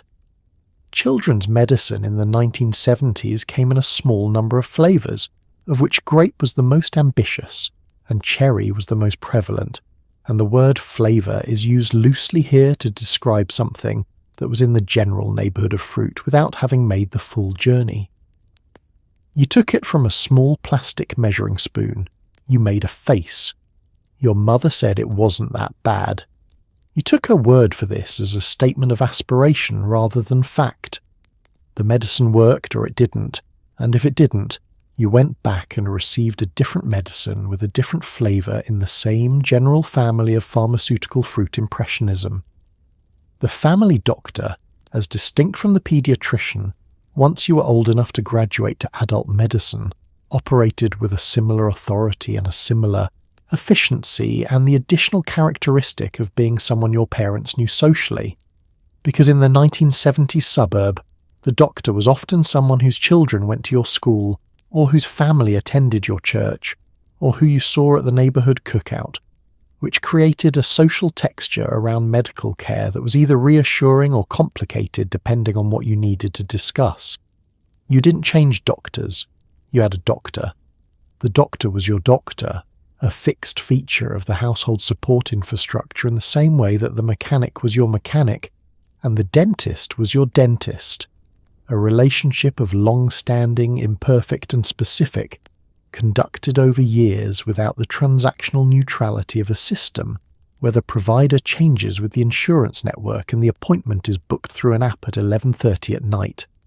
The bill came later, by mail, on paper, and your mother paid it by writing a cheque. There was insurance, probably, through your father's employer, and the insurance covered some of it, and the cheque covered the rest, and the rest was not the subject of a billing dispute conducted over 3 months through an automated phone system. It was a number on a piece of paper, and then a cheque, and then it was done, and you were well, or you were not yet well but working on it. And either way the appointment had been made and attended, and the doctor had said his piece, and the cherry-flavoured medicine was in the cabinet, and the suburb's quiet faith in professional expertise had been exercised and satisfied for another season.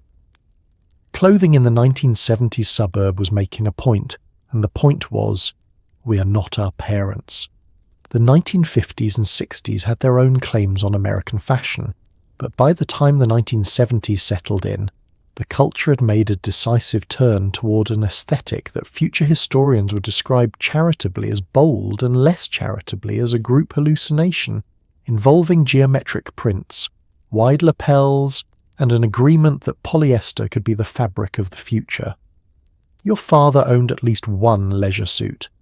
If you don't know what a leisure suit was, it was a matched jacket and trousers in a soft fabric, often polyester, in a colour that existed nowhere in nature.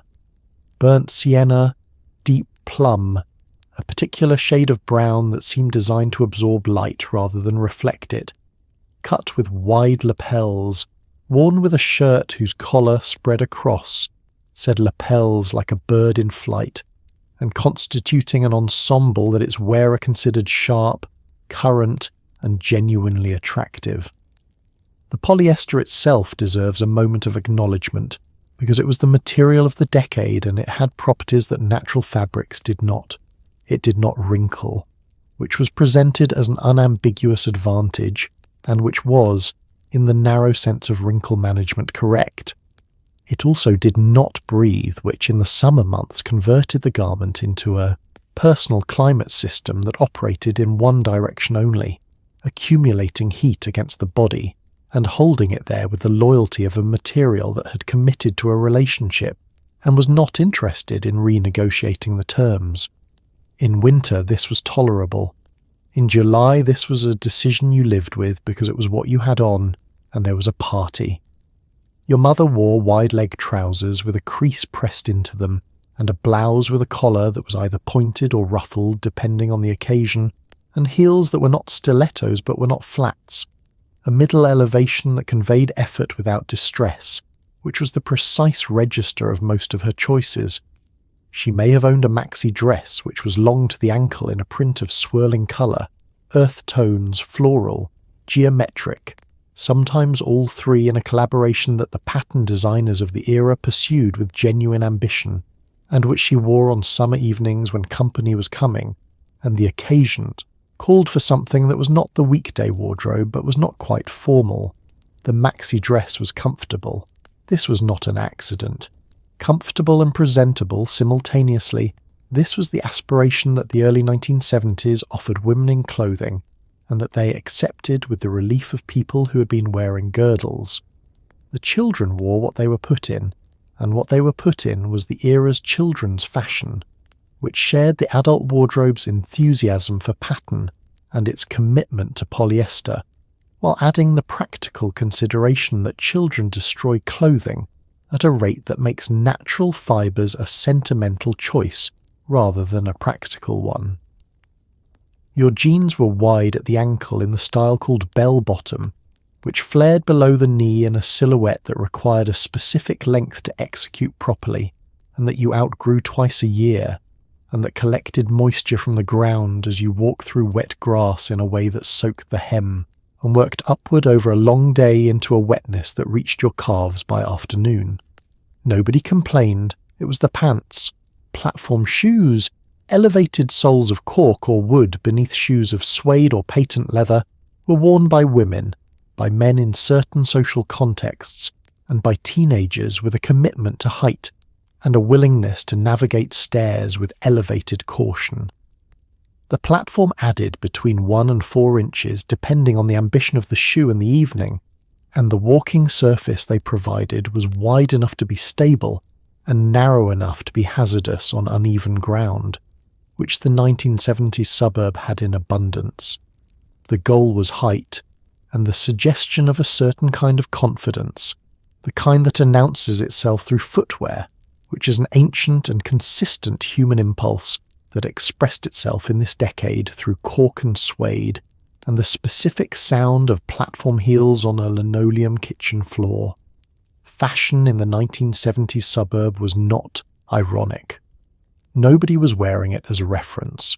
Nobody was dressing this way with the knowing distance that subsequent decades would apply to everything the 70s produced. They were wearing it because it was new, and because it was theirs, and because the wide lapel and the polyester blend and the platform heel were the present tense of the culture, and the present tense always feels, from the inside, like simply how things are. The irony came later. The photographs came out at holidays. Everyone in them looked exactly like themselves. In the 1970s suburb, owning an above-ground pool was a specific social statement, not quite the statement of the in-ground pool, which was aspirational in a different register, but a statement nonetheless.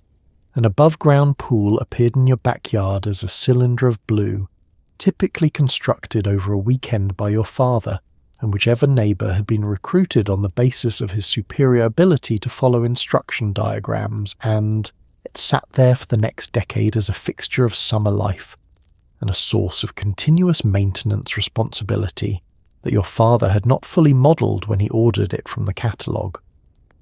The pool held approximately 10,000 gallons of water that required chemical management, weekly vacuuming via a hose contraption that your father operated with great seriousness, and a filtering system that ran continuously and whose sound became the ambient soundtrack of summer in the backyard. The chemistry of the pool was your father's domain in the same absolute way that the grill and the garage were his domain, and he managed it with the focused application of a man who has taken on a technical responsibility and intends to discharge it correctly, armed with a test kit that measured pH and chlorine levels, and whose results he consulted with the seriousness of a diagnostician. Too much chlorine and everyone came out of the pool with red eyes and a faint chemical smell that lingered through. Dinner. Too little chlorine, and the water began its slow turn toward a colour that suggested the pool had opinions about being cleaned. The correct level was a narrow target that required consistent attention, and that was achieved perhaps 60% of the time, which was, given the variables, a reasonable performance. The pool arrived as a democratizing force in the neighborhood. Before the pool, summer water entertainment was the sprinkler, or the garden hose, or, if you were lucky, a family trip to a public pool where the locker room smelled of chlorine and wet concrete, and the rules were posted on a sign in language that addressed every foreseeable form of behaviour except the ones that actually occurred. With the pool in the backyard, you could swim at any time. This was the promise. The reality was that you could swim when the pool was clean, when an adult was available to supervise, and when it was warm enough to make the initial entry, which required a commitment that your body resisted every time regardless of how many times you'd done it before, worth the thermal shock of the first 30 seconds. The pool attracted the neighbourhood's children with the reliable magnetism of any body of water, and managing this attraction was a social negotiation your mother conducted on an ongoing basis. Some children were always welcome. Some children were welcome sometimes. Some children's parents had not been informed of the pool rules, and their children arrived without those parents' knowledge and needed to be supervised with extra attention, which your mother provided while also doing approximately 6 other things, and making it look like she was simply sitting in a lawn chair. The pool had rules, no running, no diving, no dunking, that were stated at the beginning of the summer with authority and enforced with the diminishing rigour that all residential pool rules experience across a long July. Getting out of the pool was not glamorous. The above-ground pool required a ladder, a small metal structure with 2 or 3 rungs that hooked over the pool's rim, and that was either stable or not quite stable, depending on how recently your father had checked the connections.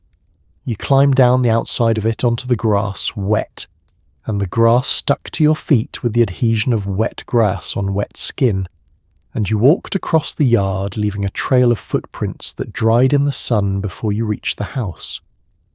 There was a towel, usually, on the lawn chair. It was a beach towel in a pattern that was either stripes or something printed in the colours of a sunset, and it had been washed so many times it had achieved a softness that new towels never quite have, a softness that comes from long use and long sun drying on a clothesline in a backyard in a suburb in the 70s, and it was warm from the sun, and you wrapped it around yourself and it was summer, and that was entirely enough. Music in the 1970s suburb arrived through several channels, all of them physical, all of them requiring a degree of commitment that streaming has made it easy to forget. There was the record player in the living room, a turntable component of a stereo system that sat in a wooden console and which your father operated with the reverence of a craftsman and the protectiveness of a man who had once seen a child touch a needle with their finger and had not fully recovered. There were albums, actual albums, 12-inch discs and cardboard sleeves, each one representing a decision, a purchase, a deliberate choice, stacked in a wooden crate or lined up on a shelf with their spines facing out like a library of the family's musical identity. And then, in the car, there was the 8-track player, which was a specific technology of the era, a cartridge of magnetic tape that clicked into the dashboard player and played continuously in an automatic loop, which was an excellent feature except when it caused the machine to click to the next track in the middle of a song, which it did, always, at the worst possible moment. The record was handled carefully, or it was supposed to be. Fingerprints on the playing surface caused pops and crackles, which your father considered a serious acoustic event and which you considered a background feature of music, because every record in the house had some degree of surface noise accumulated from years of play and the occasional handling incident that went undiscussed. The needle was a consumable that needed periodic replacement, and replacing the needle was a deliberate act performed with small tools and a specific focused attention, like calibrating an instrument. The result of a new needle was a noticeably cleaner sound for a few weeks before the accumulated small abrasions of regular use returned it to its characteristic warmth, which is what your father called the pops and crackles when he was in a generous mood. What was playing in your house depended on your house, in the living, Room. It might have been something your parents had discovered together, a singer-songwriter in the style of the early decade, or a band whose albums had been purchased one by one over several years and whose spines formed a continuous section of the shelf. Your mother had her preferences and your father had his, and they overlapped imperfectly in the way that people who have chosen each other's company overlap, with enough shared territory to share a living room, and enough separate territory to have a stack that was clearly hers and a stack that was clearly his. The children's musical taste was forming in real time, fed by the radio, by the television, by the records borrowed from older siblings of friends and played in bedrooms on small portable turntables that reproduced music with the fidelity of a phone call in a strong wind, and that were completely adequate for the purpose. The radio in the kitchen was tuned to a station that your mother had selected years ago and that played a particular format, a mix of current pop and familiar older material, interrupted by disc jockeys whose manner was warm and conversational, and who delivered local news and weather in the intervals between songs with the casual authority of people who had been doing this specific thing in this specific place for a long time. The radio ran most of the day as background, not listened to actively but present, providing the house with a soundtrack of its era, songs that entered the memory the way ambient sounds enter memory, through repetition rather than intention, until they became inseparable from the time and the place and the kitchen and the particular light of a Tuesday afternoon. The 8-track in the car was its own culture. You had a small collection of cartridges in the glove compartment or in a vinyl case on the back seat, and selecting one was one of the few acts of influence available to the passenger over the car's atmosphere. The cartridge snapped in with a satisfying click. The music began, and then, at its chosen moment, the program switch clicked, and you were briefly in the gap between tracks, a second of silence, or a faint tone, before the music resumed, possibly in the middle of the word you'd been singing along to. This happened every time. You adjusted your singing to accommodate it the way you adjusted to every other imperfection of the era's technology, not by fixing it, but by incorporating it, until it became not a flaw, but a feature, one of the sounds of being exactly where you were. Every suburban neighbourhood in the 1970s had its characters, and the particular density of a cul-de-sac or a short residential street meant that you knew these characters whether you wanted to or not. There was the neighbour whose lawn was a project, a sustained, serious, weekly investment of time and machinery, and bags of product from the garden centre. A lawn maintained at a heightened consistency that functioned as a standing comment on the lawns of everyone around it without a single word being said. There was the neighbour who had the nicest car. There was the neighbour whose Christmas lights were still up in February, which your father mentioned every time he passed the house, for reasons you did not fully understand as a child. There was the family that had moved in recently, and who had not yet been fully decoded. Their patterns of behaviour, their schedule, their social affiliations, their general alignment with the neighbourhood's informal norms, all still subject of active inquiry at dinner tables on both sides of them. The competitive landscaper was a neighbourhood institution whose motivations were never fully transparent. He was out on Saturday mornings before most people had finished their first cup of coffee, running an edger along his driveway with the precision of a person who understood that the edge between the concrete and the lawn was a moral boundary as much as a physical one. His lawn was a specific shade of green that suggested either a superior product, a superior technique, or simply more time spent on the project than anyone else on the block had elected to invest. He was not aggressive about it. He did not comment on other people's lawns.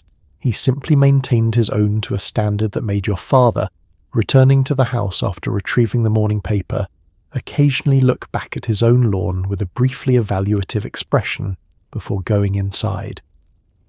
The woman who watched from the window, and every block had one, stationed at a front window with the patient observational energy of someone who had decided that the street was her primary source of information about the world, and intended to stay current, was a figure who was spoken of with mild exasperation by the adults and with the complete seriousness of a genuine authority by the children. She knew things. She had seen things. She reported things to people who had not seen them in a spirit that was either community service or something more complex, depending on whether you were the subject of the report. She was not, it should be noted, wrong about what she observed. Her information was accurate. It was the distribution of the information that required the exasperation. There was the neighbour whose husband travelled for work and who therefore ran her household alone most of the week, with a quiet capability that was observed by the neighbourhood, with a kind of peripheral admiration that was rarely stated directly. She mowed her own lawn, she put out her own trash cans, she drove the children everywhere, and was at school events and managed all of it, with an efficiency that was so consistent it became invisible, which is what happens to things that work well and happen regularly. She and your mother were friends in the way that neighbours become friends, through proximity and repetition, and the accumulated trust of many small exchanges over years. A friendship whose foundation was practical and whose texture, over time, became something more than that. The mysterious family at the end of the block had been there for 3 years, and was still, in some fundamental way, unknown. They were pleasant at the block party. They waved from the driveway. Their children played with the other children without incident, but they had not been inside anyone's house, and no one had been inside theirs, and in a neighbourhood where interiors were known, where you could describe the layout of 4 or 5 houses from personal experience, this unknownness had a faint quality of intrigue. Not suspicion exactly, just the particular curiosity of a community that understood knowing your neighbours as a form of security, and that found the gap where knowledge should be slightly unsettling, in the way that a word you can almost remember is unsettling. They would eventually, one ordinary Saturday, simply be gone, moved away, a truck in the driveway on a Tuesday, boxes and then new people, and the process of knowing would begin again from the beginning. In the 1970s suburb, the evening news was not optional background content. It was an appointment. Your father watched it the way he watched the weather and checked the mail, with the understanding that this was information relevant to his life, arriving on schedule, delivered by a person whose authority was not really questioned. The anchor sat behind a desk. The graphics were simple, the footage was often grainy, and the news itself, particularly in the early part of the decade, was heavy in ways that the living room of the suburb was not designed to absorb. Vietnam still winding down, Watergate unfolding in real time, oil embargoes, inflation, a general low-frequency anxiety about whether the American promise was cashing the checks that previous decades had written. Your father watched with the sound of dinner still happening in the kitchen. Your mother sometimes watched from the doorway drying a dish. Walter Cronkite was not merely an anchor. He was a condition of the era, a voice and a face that appeared at 6:30 or 7 o'clock with a reliability that was itself a form of reassurance. The reassurance that even when the news was bad, someone was there to tell you about it in complete sentences, with evidence, at a measured pace that implied the world was still, however barely coherent.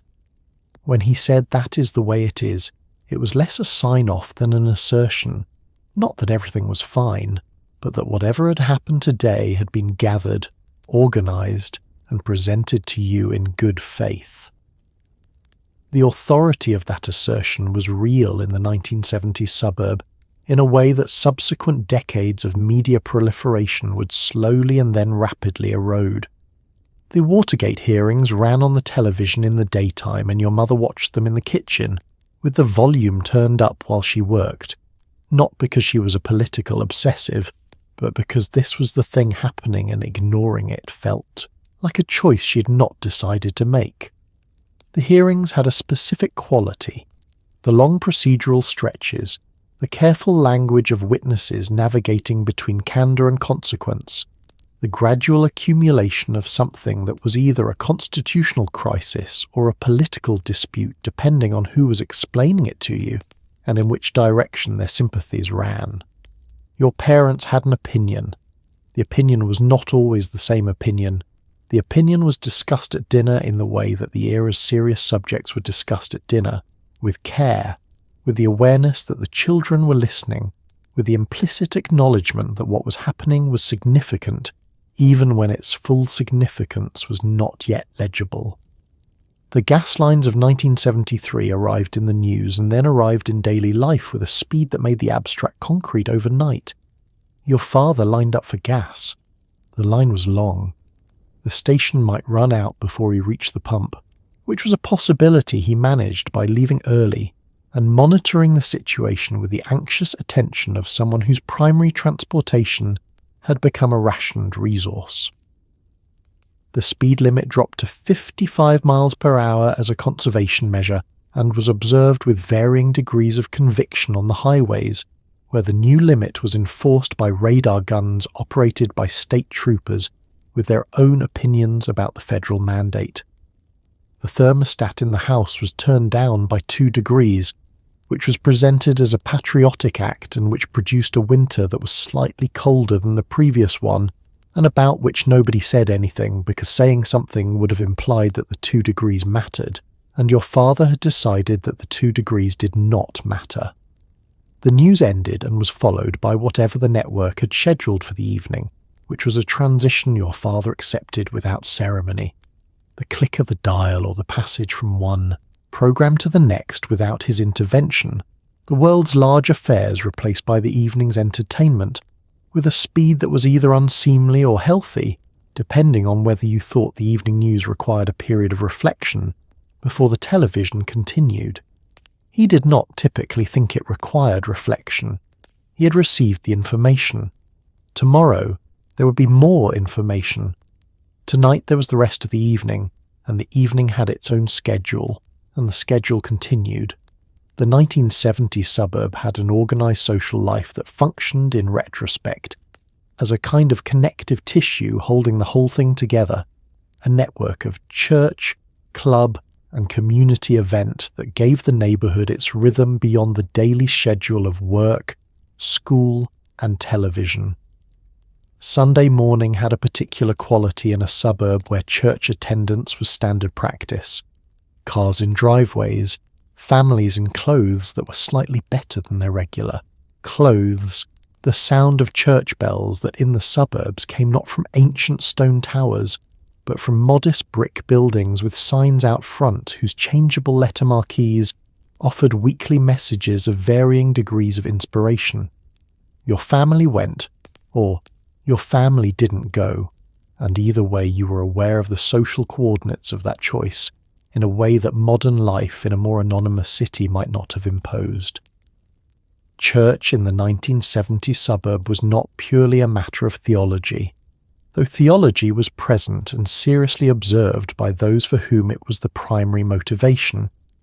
It was also an organising structure for the week, a reliable meeting point for families whose lives overlapped in the school and the neighbourhood and the grocery store, and who found in the Sunday service a formal occasion for that overlapping, a place where you saw the same people in a context that was different from the school pickup and the block party, and that carried a different weight, a different register of shared acknowledgement.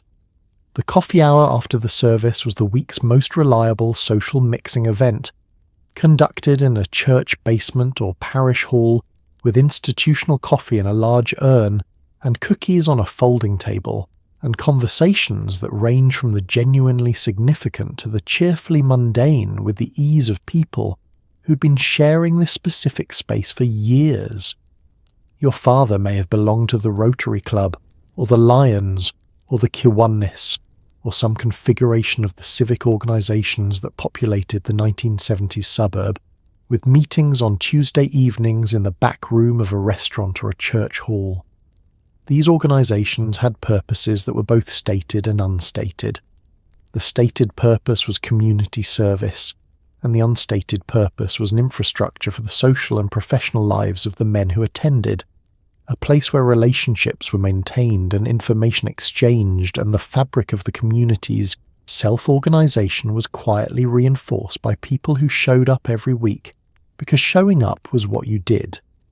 Your mother had her own version of this, a garden club, a church auxiliary, a volunteer organisation at the school or the library, conducted on a different schedule with a different membership and a different set of conversations that were, in their structure and their social function, essentially the same thing.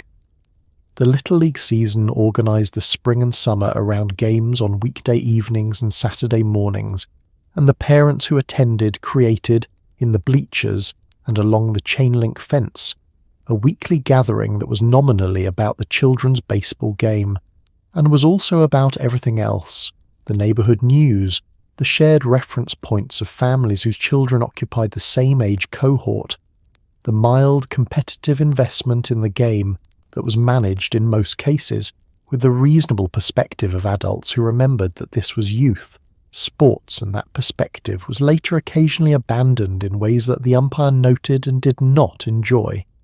You played, or you watched, or both, and either way the field on a Tuesday evening in June with the light going golden over the outfield and the smell of cut grass and concession stand popcorn was the suburb at its most specifically itself, a place that worked, imperfectly, because the people in it kept showing up. The library was open on Saturday afternoons and the children's librarian knew you by name, which was partly because she was good at her job and partly because the library served a small enough community that knowing people by name was simply what happened over time. You could check out 5 books on a card that had your name on it, and the books were due in 2 weeks, and the fine for overdue books was 5 cents a day, which was a sum small enough to be affordable and large enough to produce a mild guilt that motivated return before the fine accumulated past the point of easy resolution. The library was quiet and smelled of paper and the particular cool of a building that was air-conditioned in an era when air conditioning was not yet standard, and therefore felt, on entering from the summer street, like a distinct physical reward for the effort of arriving. By the time the evening wound down in the 1970s suburban house, there was a particular quality to the darkness and the quiet that is hard to describe, except to say that it was specific to the era and the place. The television clicked off. The lights went out one by one. The house settled into its sounds, the furnace cycling, the refrigerator humming in the kitchen, the particular creak of a specific floorboard that every person in the family knew to avoid on the way to the bathroom at 2 a.m. The shag carpet, which had held up heroically through another full day of family life, absorbed the last footsteps of the evening. The curtains were drawn against the streetlight. Outside, the neighbourhood was quiet, the way a neighbourhood is quiet when everyone in it is, more or less, on the same schedule, rising and resting with the same rhythms, living near enough to each other to borrow a cup of sugar, and far enough to have an argument and still share a fence line without it becoming a tragedy. Your parents moved through the end of the evening in a sequence so practiced it had become automatic. Your mother checked the locks, front door, back door, garage door. If there was a garage door that locked, not because the suburb was dangerous, but because checking the locks was the closing gesture of the day, the physical equivalent of the final line on a list.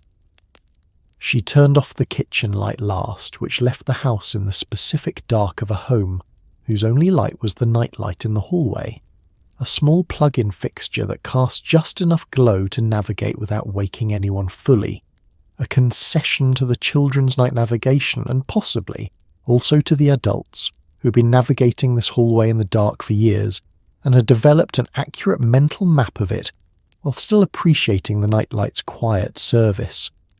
Your father fell asleep in the chair sometimes and was woken by your mother at a time that suggested this happened often enough to have developed protocol, a hand on his shoulder, his name, the low-volume instruction that it was time to come to bed. He came to bed.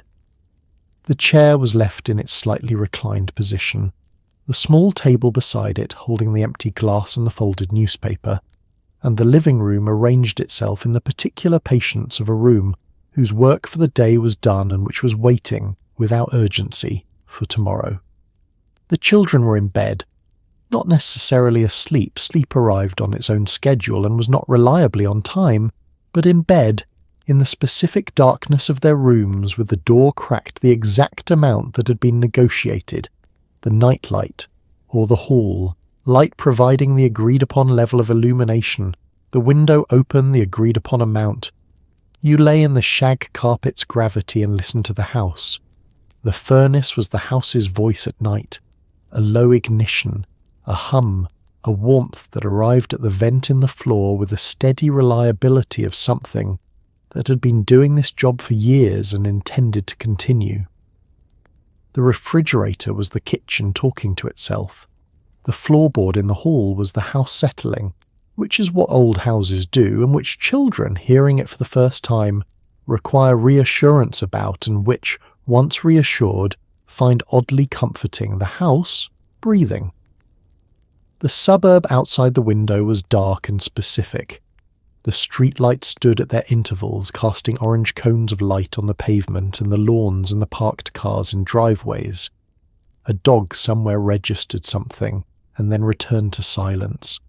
The occasional car moved through, its headlights tracking briefly across the ceiling of your room as it turned the corner, gone before the light fully registered.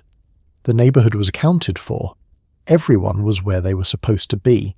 The day, with all of its particular 1970s texture, the harvest gold, the station wagon, the 3 channels, the casserole, the lawn and the grill and the telephone on the wall, had been lived from one end to the other. This was the suburb at its most honest. Not a place of glamour or drama, not a symbol of anything except the life being lived inside it, which was ordinary and specific and held together by the unremarkable daily work of people showing up for each other in the ways that were available to them. The shag carpet, the owl lamp, the medicine cabinet with its archaeology of the family's health, all of it quiet now, waiting for morning, which would come on schedule, with the alarm clock's bells and the coffee percolating and the bathroom occupied and the day beginning again exactly as it had the day before, not because the day before was perfect, because it was theirs. And that, in the 1970s suburb, in the dark and the quiet and the furnace's patient warmth, was enough. It was more than enough. It was home. And so here you are. You've made it through a full day in the 1970s American suburb. You woke up to bells on a nightstand clock. You waited for the bathroom. You drank Tang without protest. You rode in the back of a station wagon with fake wood panelling to somewhere that took longer to get to than anyone had estimated. You ate a casserole whose primary ingredient was a can of something. You watched 3 channels on a television that required physical negotiation, argued over the telephone cord, ran through the sprinkler until the streetlights came on, and fell asleep in a room that smelled of shag carpet and crayons, and the particular warmth of a house that was heated by a furnace that had never once been thanked for its service. It wasn't glamorous. Let's be honest about that. The polyester itched. The jello mould raised questions that were never adequately answered. The car had no air conditioning in August, and your father's position on stopping was firm, and the rest stop vending machine never had exactly what you wanted. The bathroom situation was genuinely a problem that a second bathroom would have solved entirely, and that nobody solved for reasons that remain, in retrospect, unclear. But here is the thing about the people who lived this life, and they were real people. Your parents, your grandparents, the families on the blocks of 1,000 identical suburbs, from New Jersey to California, from Minnesota to Texas, living in their harvest gold kitchens and their shag-carpeted bedrooms, watching Cronkite at 6:30 and mowing the lawn on Saturday and showing up to the block party with the potato salad and the folding chairs. They were building something. Not consciously, not with any grand declaration of intent, but with the daily accumulated weight of showing up and staying and doing the unremarkable work of a life conducted in proximity to other lives. They were building a world in which the neighbour knew your name, in which the library card had your name on it and the librarian knew your face, in which the floorboard in the hall had a specific creak that everyone in the family knew to step over, which is the kind of knowledge that only exists inside a home that has been lived in long enough to be truly known. They did this without the internet, without GPS, without the ability to order anything to the front door in 2 days, or find the answer to any question within 30 seconds, or call anyone anywhere at any time from a device in their pocket. They did it with a map and a phone on the wall, and a percolator and a paper grocery list and each other. They did it imperfectly, in the way that all real things are done, with friction and compromise, and the occasional argument about the thermostat and the lawn and whether the Christmas lights should have been taken down in January, which they should have been.